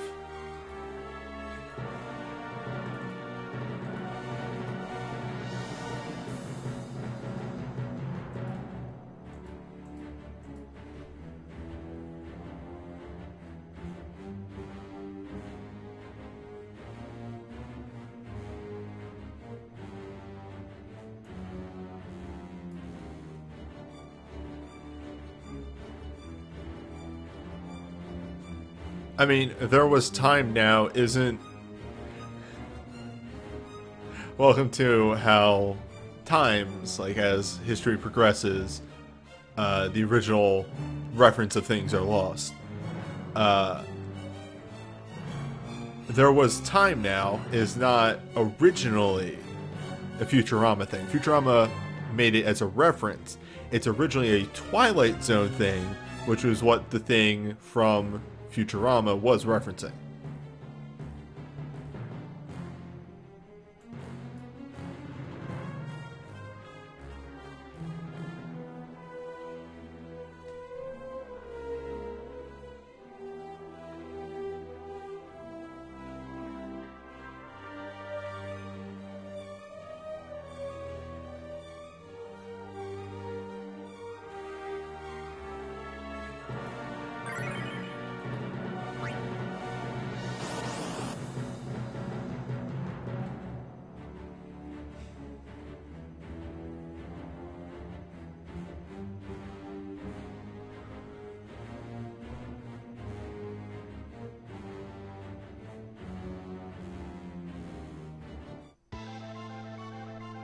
So, Guardian. Guardian's front and center gimmick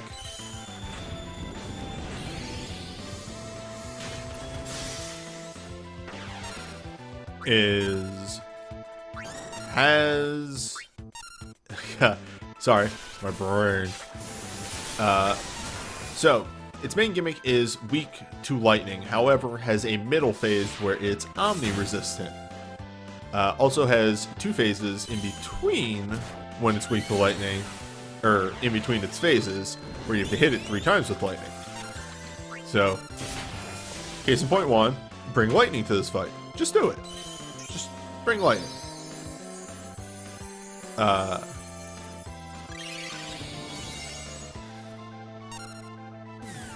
Point 2, bring non-elemental for that middle phase. It's quite simple.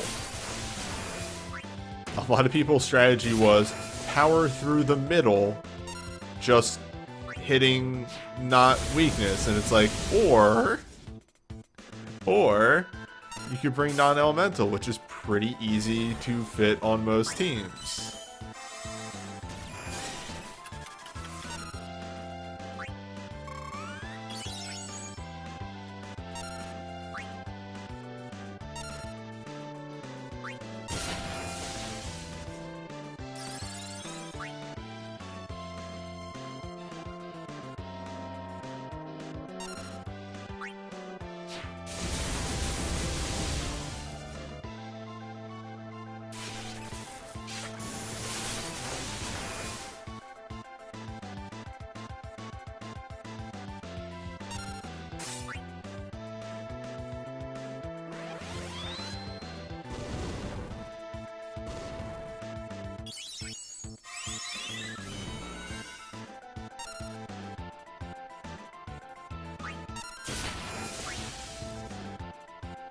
See, now we're in the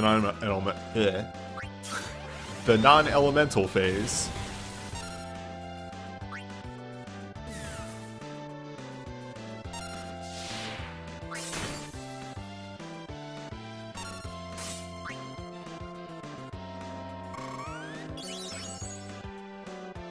I'll probably recast the roaming warrior here, because the final phase will not last that long. The final phase is going to explode very quickly.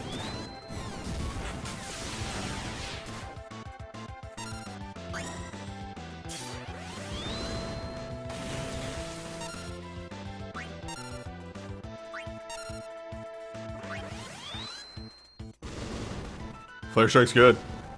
Fight me. I don't have to justify it.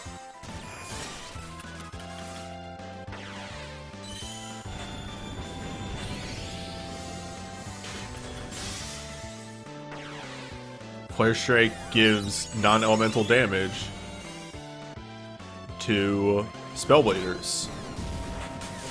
All those times people will hoot and holler about Omni-resistant fights. What if you had an answer?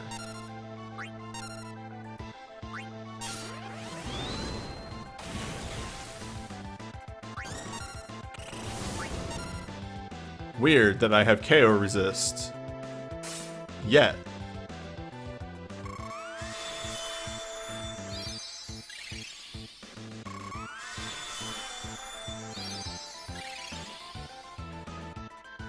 Let's roll them dice.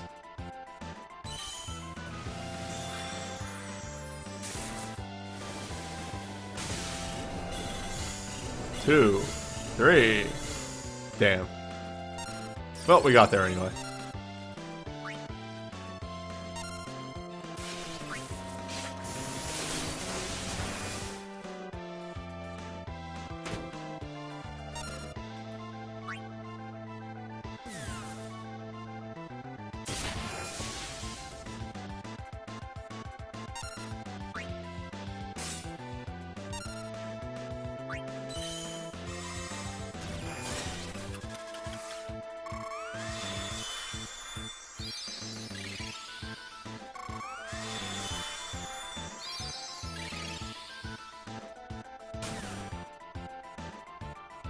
Is that good?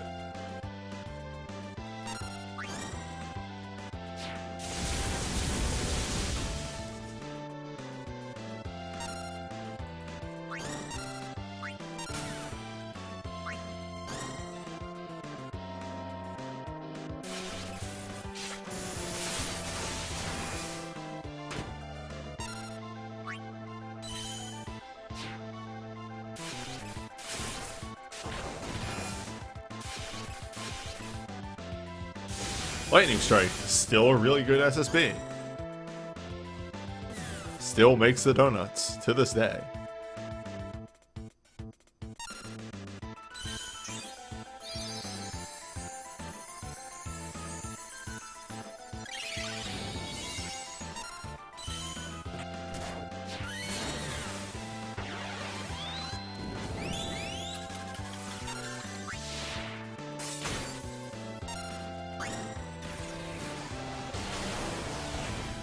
Oh, it's just Wave Cannon. It's not even that bad.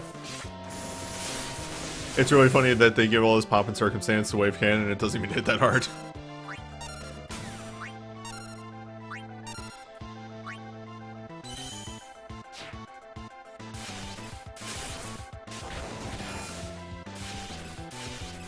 Lightning Strike. Hits as hard as some USBs.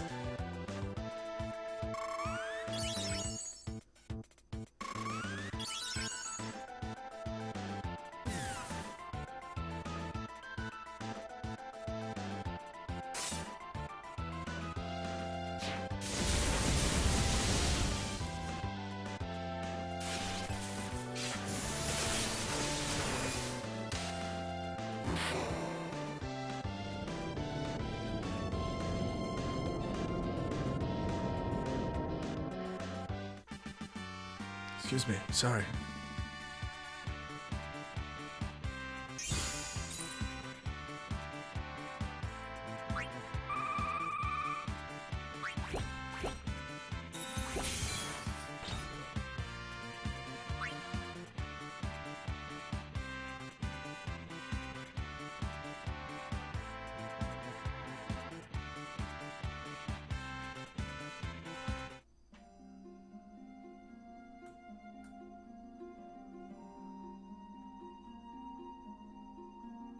Judge.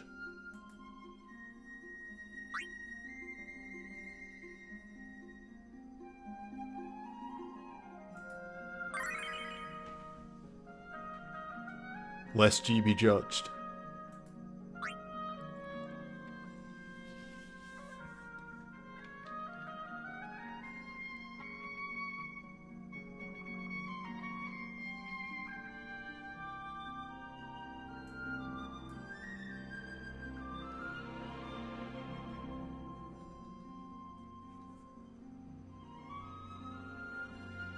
Oh, too far.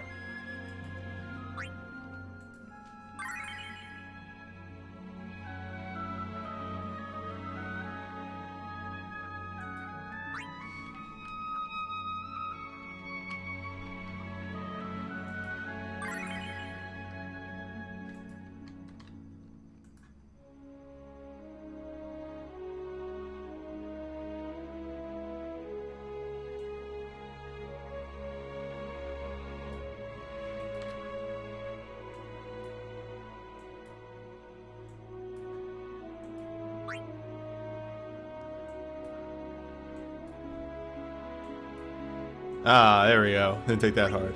Didn't take that hard.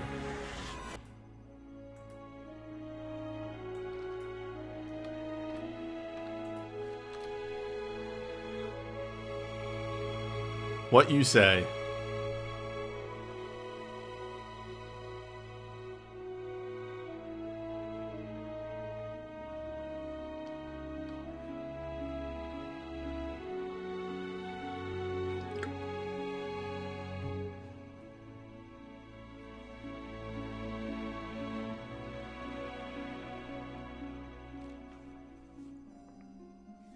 As an aside, before we jump in here, while we're in the loading screen pane, I'd like to throw a thank you out to V Prisoner, who is also in chat, for extremely helping me come up with a strategy for this. Because I'm a sleepy boy who's also very busy. I did not have the time to stare at this fight for 5 hours and figure one out. This fight being one of the reasons I actually delayed the stream to today. So, V Prisoner helping me out, solving a strategy for this, I outrageously appreciate.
Ah, hello, Winged Wolf. You're here just in time for judgment.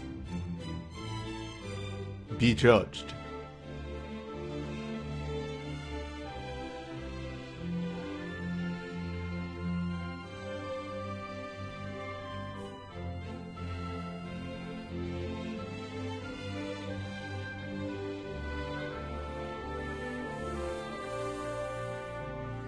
Oh, you know.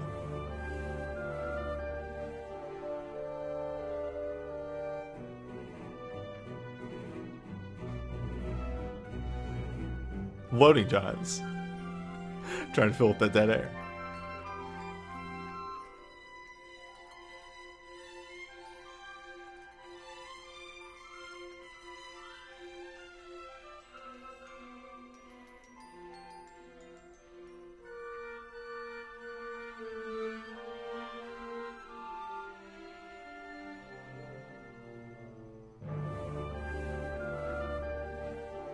Christ almighty, Record Keeper. I might actually hop out of this and go in again. This is way too fucking long to load.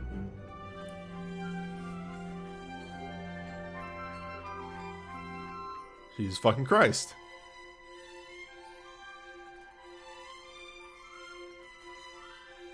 I mean, to be honest, it has a lot to download for this fight. This fight goes places. You can't flee. Huh.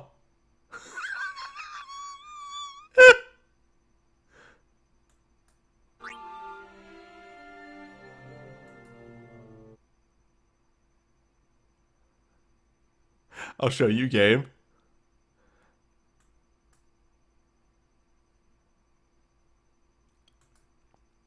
Can't tell me who can flee and who can't. How much bandwidth? It's not really even bandwidth. It's just there's a lot going on in that fight. Let's just put it that way.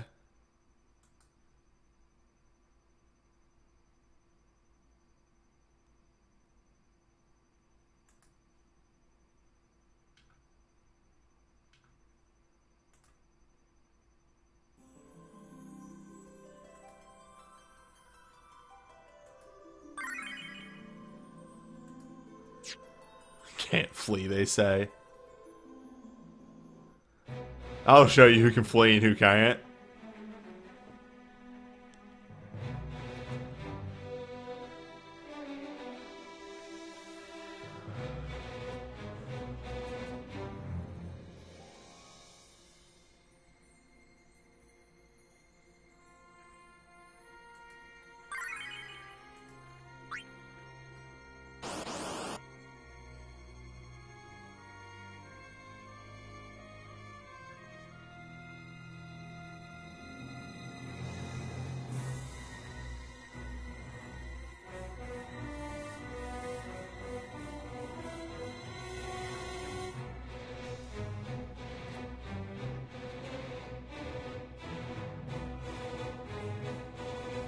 Alright.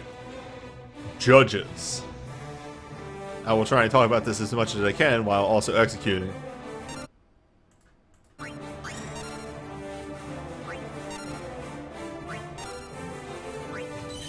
So,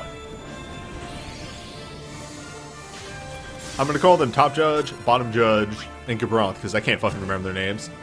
Top Judge, I believe, is the mixed offense, and the bottom one is the entirely physical. The big thing here is if Top Judge and Bottom Judge get more than 100,000 HP apart, they do X Judge on you, which is 9,999 damage twice. There is no exception. It does all of your health.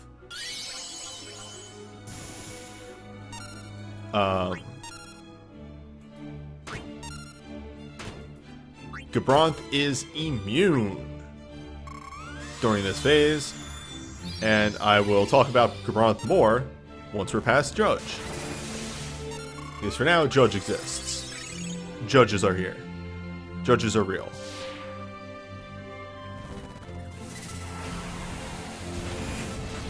Yeah, I know the names are Geese and Bergen, but I can't remember which is which, so it's easier just to say top and bottom. Also, that's easier for viewing viewing.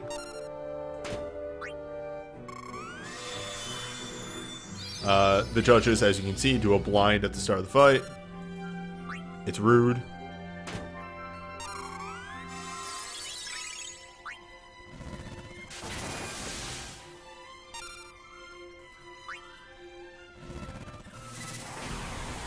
It should also be mentioned, and you're kind of seeing this every time Garnet does a move.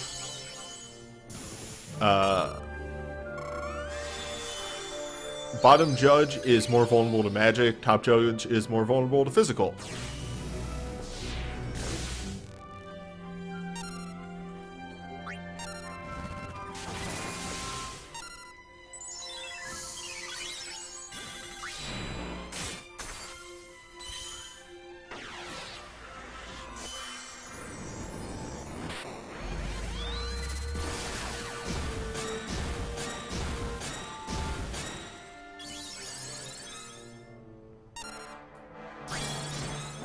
Also, Bottom Judge does that, which I found a very bad time to cast Unicorn.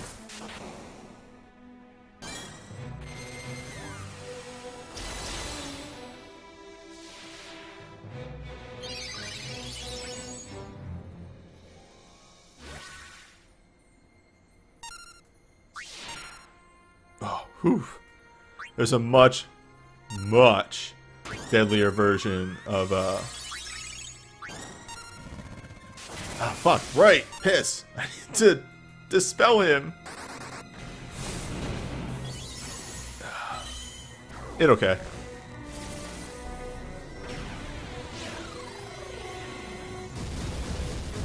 It's all good, we just evened out the damage I was doing. There's the move. Nope. Actually, I want to talk about things that I got during this fest.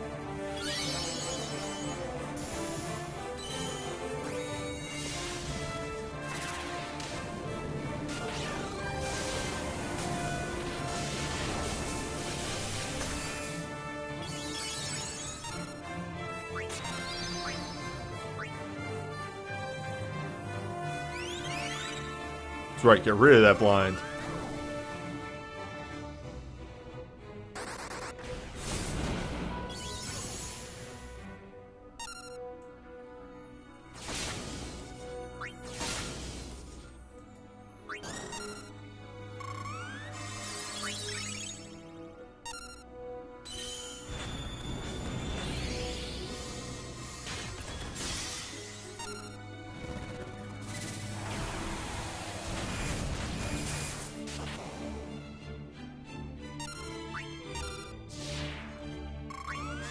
Well,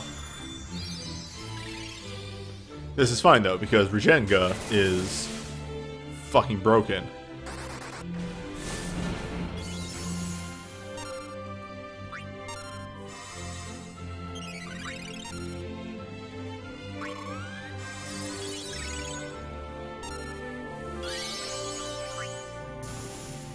It's only healing 1,900 because I have the Dark. I have Nightmare equipped.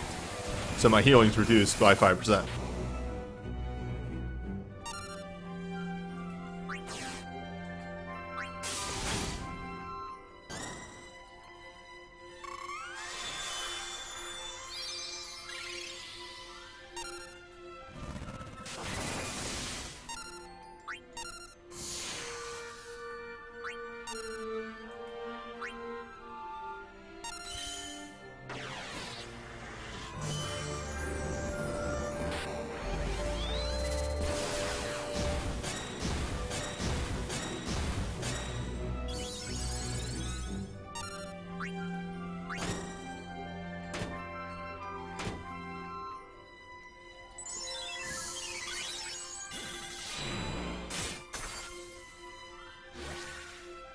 Yeah, I'm gonna be honest. A Lara USB isn't needed. You just need a really good healer USB that's instant. I don't even use it that much during the second half. Wall, however, is a different issue. Yeah, not having God Wall is a bit of a problem.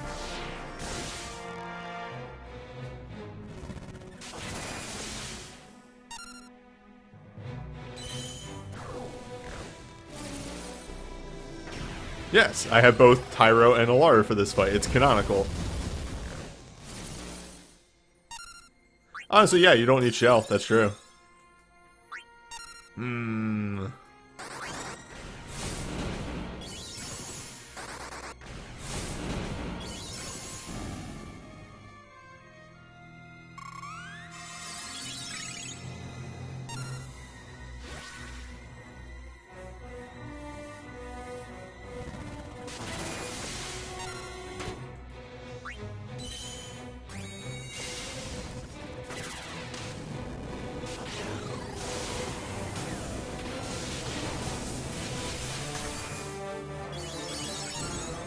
Battle's joined.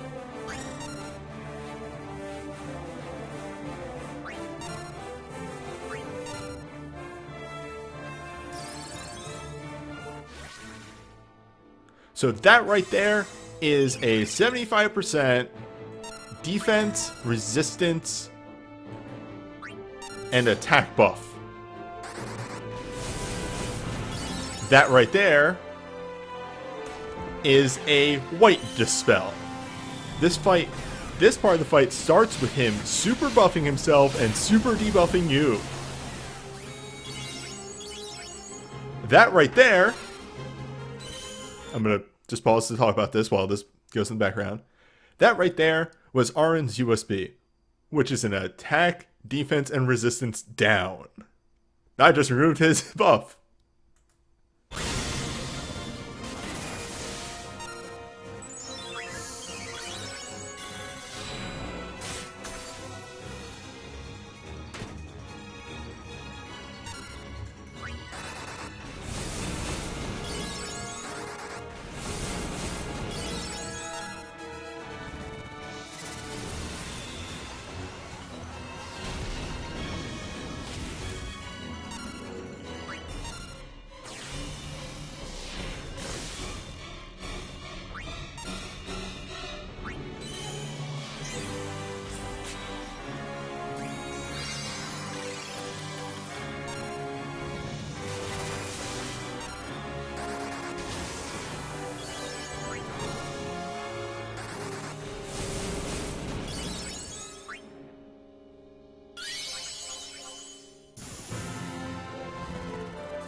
Yes, Gabron's buff lasts 17 minutes, so you can't even wait it out.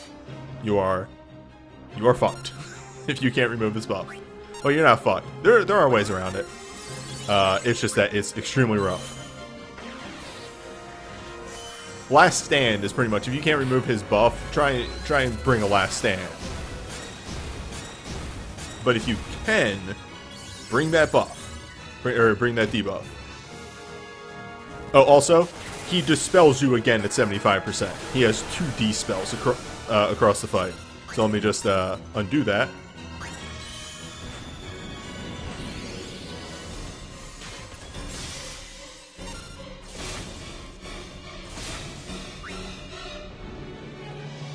By the way, Dispel removes Regenga.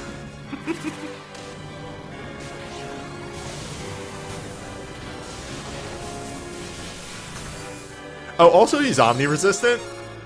There's that.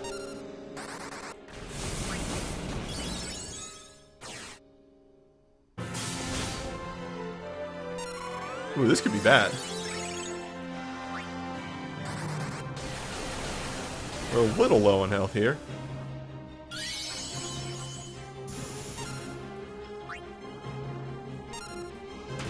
Ah.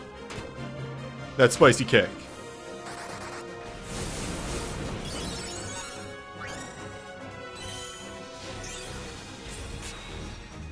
And now we sleep.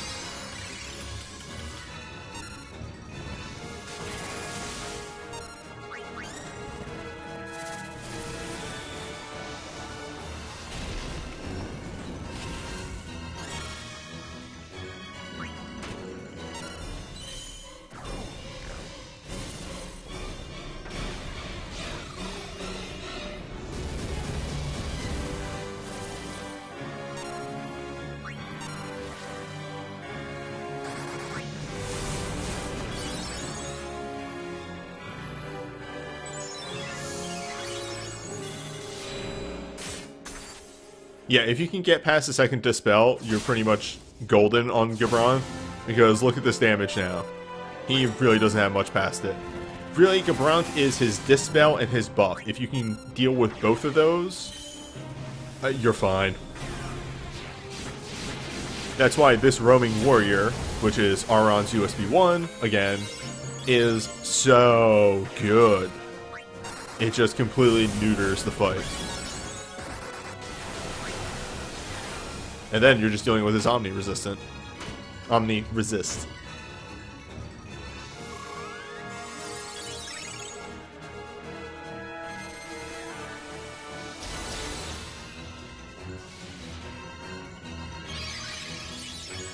I thought it was attack, defense, and resistance. Not mine. I could be wrong, though.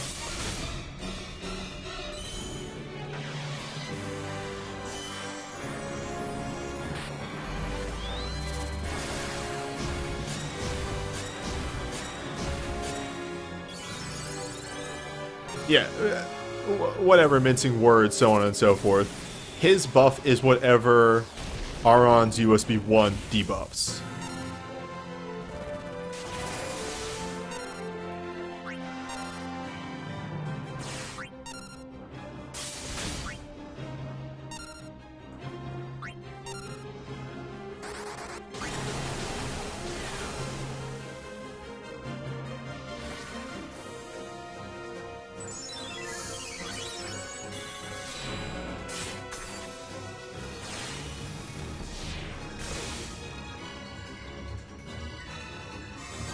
But yeah, look at the damage that's happening to me. In a video I watched of this, they were taking easily 3,000 from all of his attacks. Like, his damage is supposed to be much, much, much higher.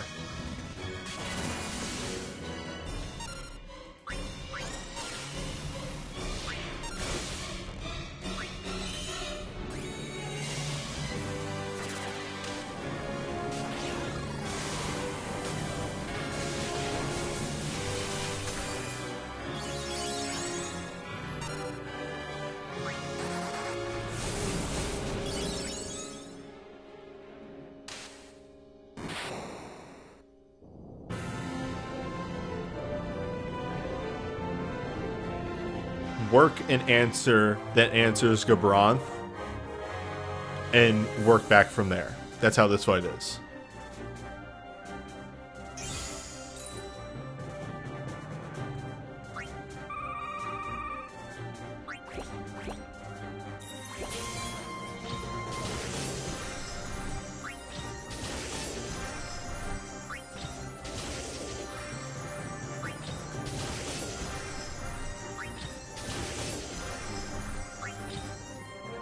Excuse me.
Now, I think what this is literally foreshadowing is the event that they do during the next festival, as a matter of fact.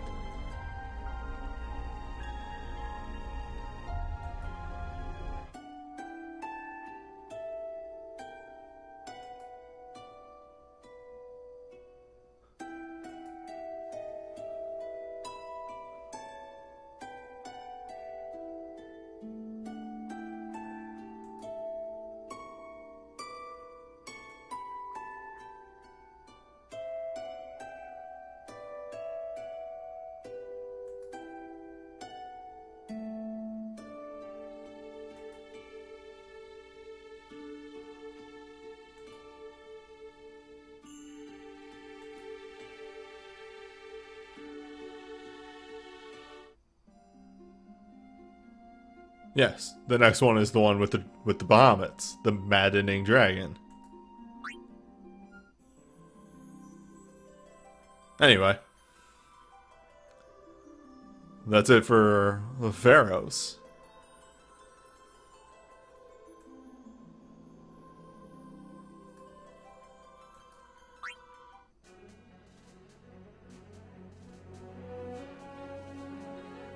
Let me,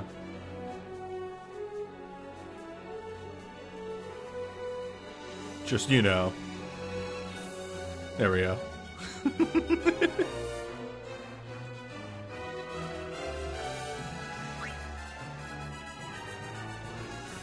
I really appreciate what they're doing with the super bosses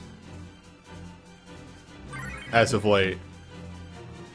This one, yeah, this one is easily the easiest, but it's fun.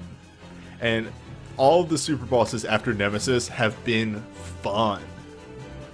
They're, you know, a little hard. I think the gimmick for a lot of people, for Zero Miss, may have been a little too complicated. I loved it. But yeah, I really like what they're doing with the super bosses. The next one that Japan does is actually not the one I'm thinking of. But the one that Japan just had is really cool. I can't remember what the next one is for Japan. For us.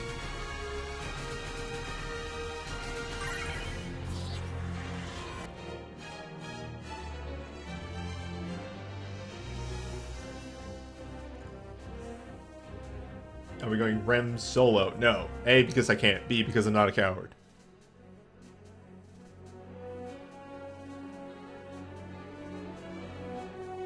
Also, this fight's easy enough that I don't really need to do a gimmick.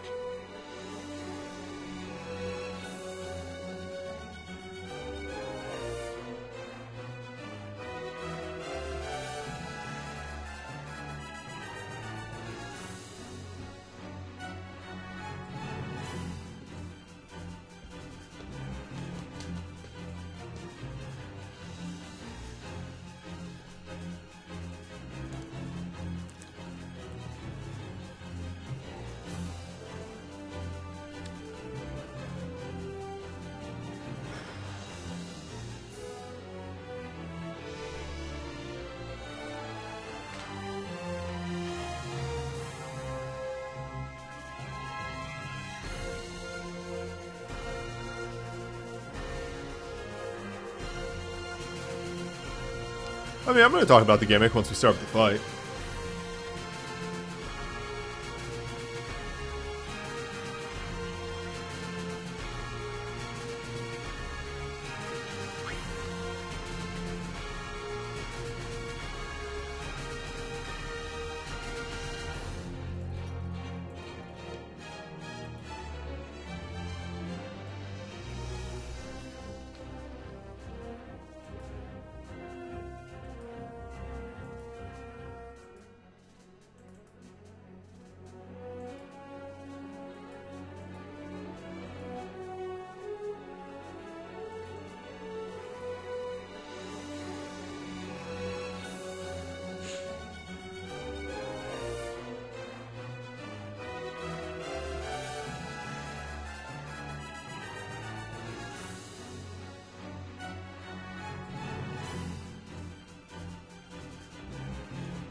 Welcome to Easemat.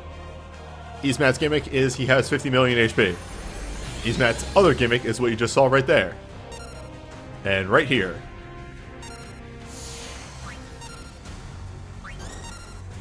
The second gimmick to the Easemat fight.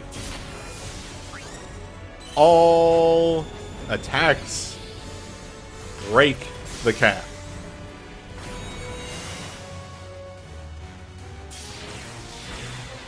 The third gimmick is what is happening to Tyro right there. Periodically, somebody will get the God, what's it called? Overclock. The overclock buff. The overclock buff increases your ATB time, your casting time, and increases your damage tenfold, as we're about to see right here.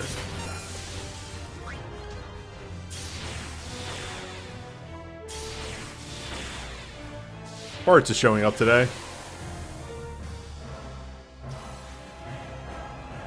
I don't know why that stun sound effect for Yzmat is so fucking quiet.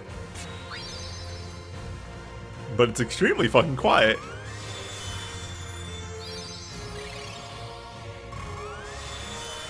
Yeah, I love this fight. This fight's really, really fucking cool and interesting. And smart.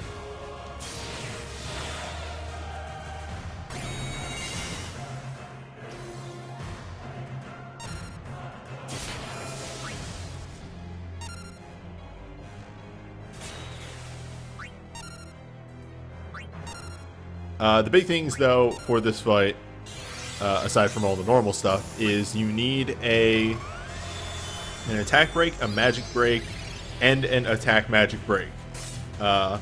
He does Ultimate Faith and Ultimate Bravery at the beginning, which are attack and mag buffs, and then will do Ultimate Roar periodically, which is an attack mag buff, and all of his attacks pierce. Well, a majority of his attacks pierce. So you want to have answers for those things.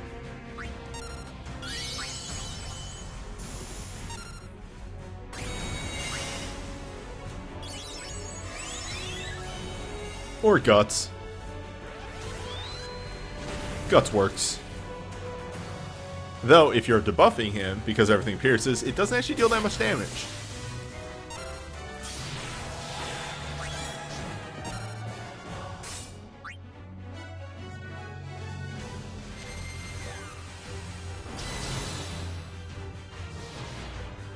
There's another gimmick going on, but I keep breaking the thresholds, where it attempts to cast Cyclone. And if you hit him so many times while he's trying to cast Cyclone, he'll fail. And do stuff. What is the Roaming Warrior? What is the other trick going on here? The Roaming Warrior is a full heal, re-raise, haste, Aga, and Last Stand to the party. It is your other answer for the bullshit he does.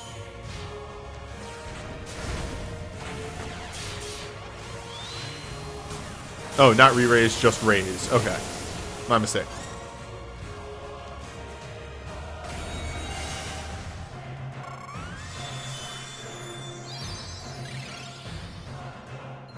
It's time for Parts Unleashed.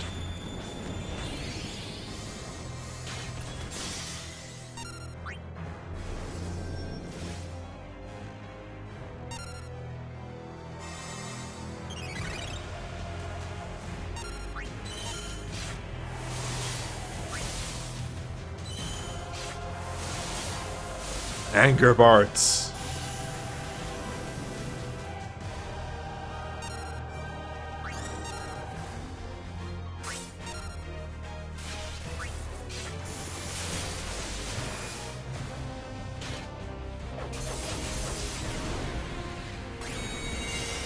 Ooh, the timing there. Oh, there was Gathering Gale right there. So maybe we'll actually see the gimmick. Oh, by the way.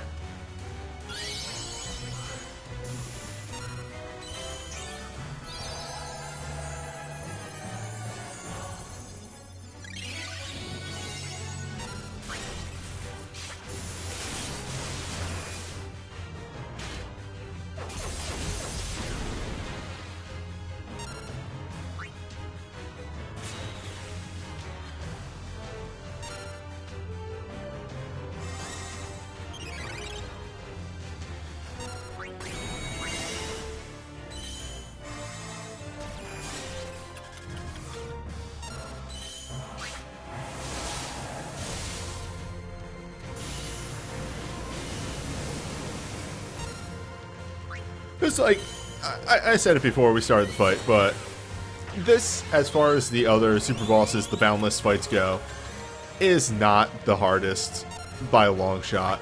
It's quite easy, but it's fun. This one is fun.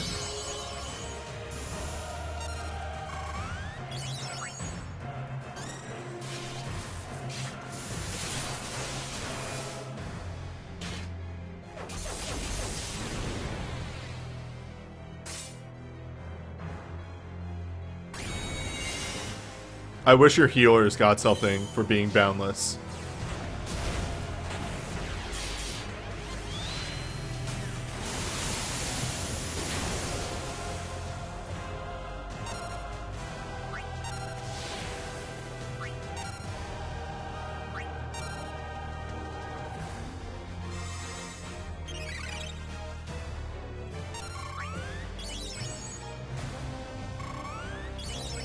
And I think we should be approaching the move pretty soon.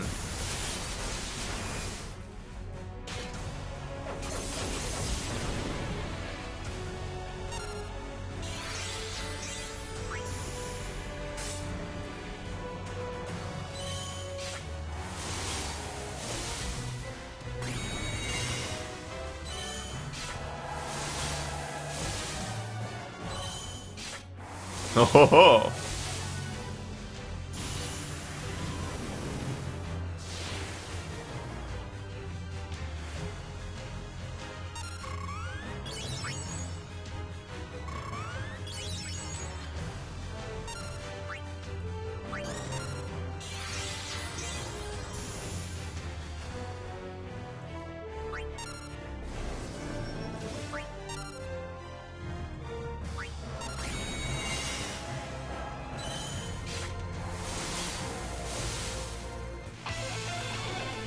Yes. I appreciate that they do this gimmick every fucking time. It's so good.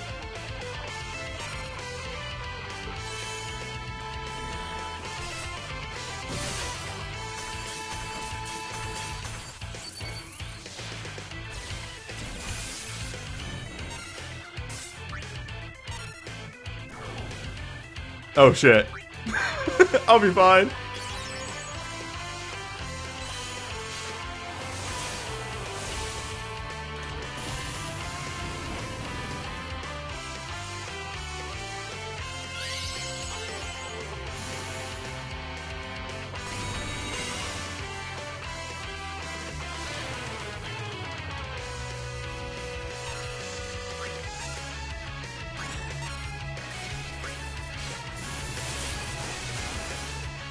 I don't need the roaming warrior. I'm strong.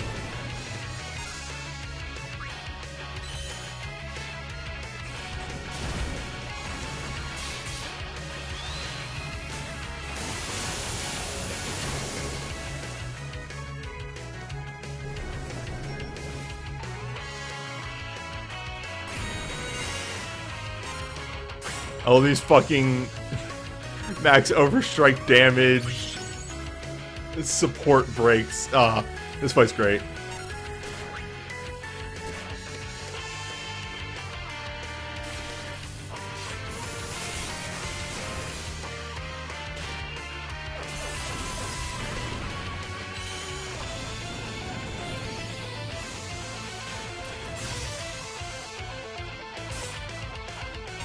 Oh wow, he didn't get max damage. Oh wait, greater barrier. He gets the barrier?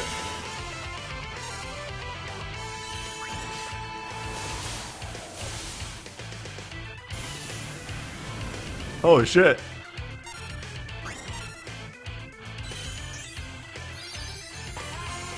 The move. It's all good. Here comes Rasmo.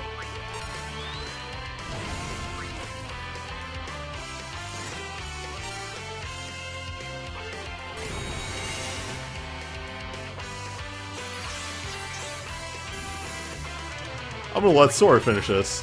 I think Sora's got this.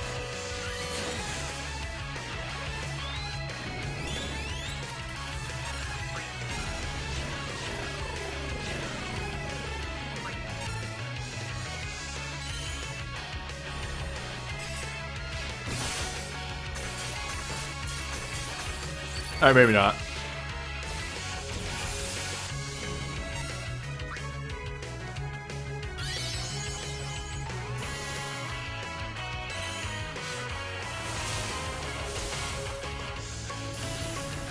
Ah, piss.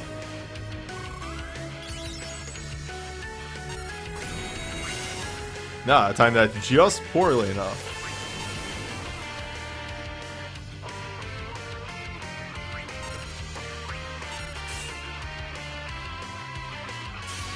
There we go.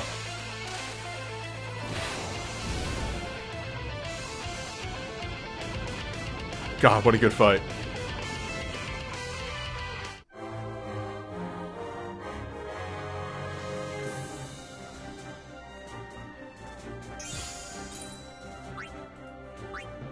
What a good and smart fight.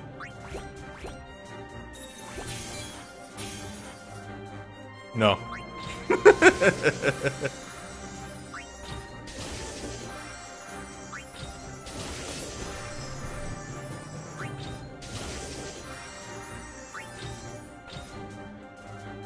I am a coward and will not do the higher rank.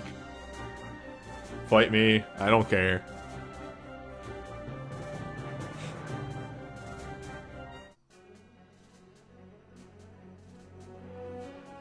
Because as always, I think all it gives is money. Yeah, I don't care. Sorry. Alright, I'm gonna do an outro for this video and then do a pool. Fuck it. Let's do the pool first.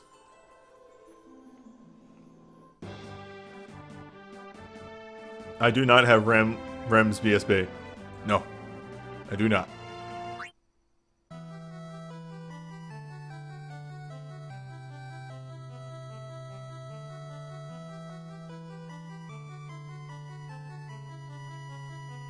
Give me that air cane. Air cane.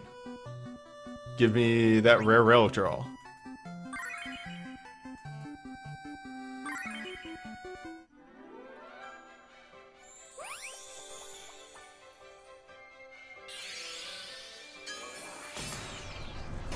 Give me the garbage.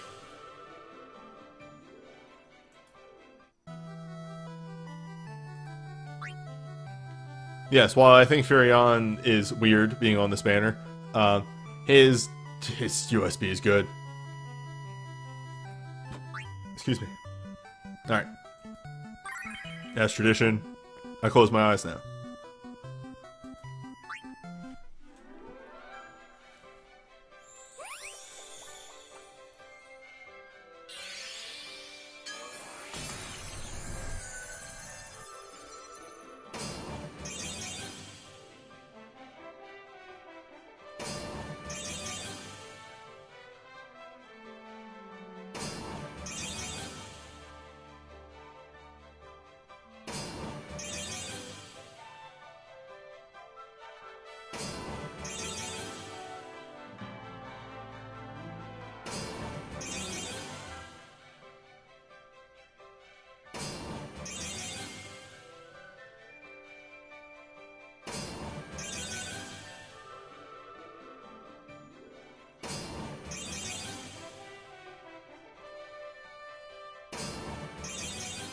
Well.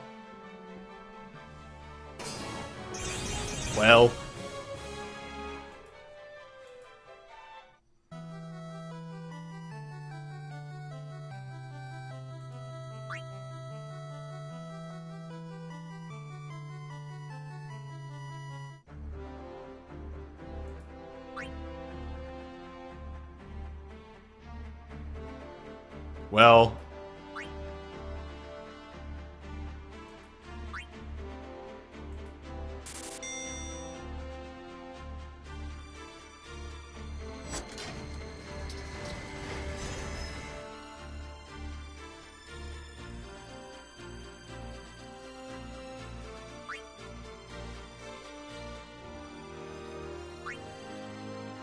It happens.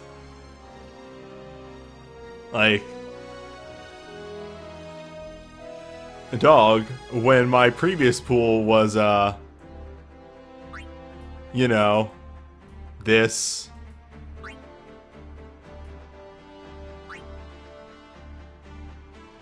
This.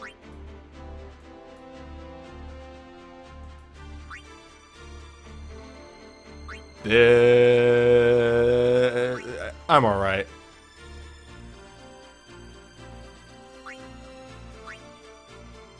Okay, I'm not gonna do this here.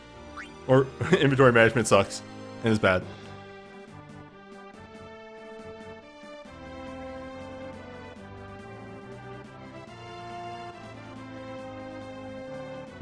Sells OSB for the chain.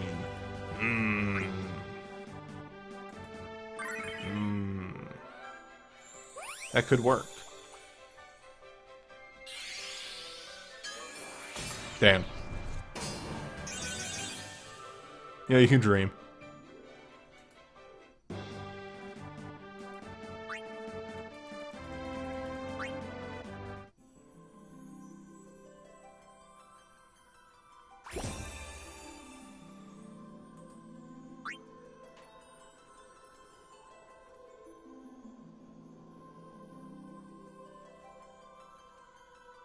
Well, that's it for the fest. Yeah, Easemat was a way better fight than the judges. No, easier. The judges were alright. The judges you just gotta think about. The judges are way better than the weapons. I will die on that hill. So yeah, as far as these types of streams go, I'll see you next fest.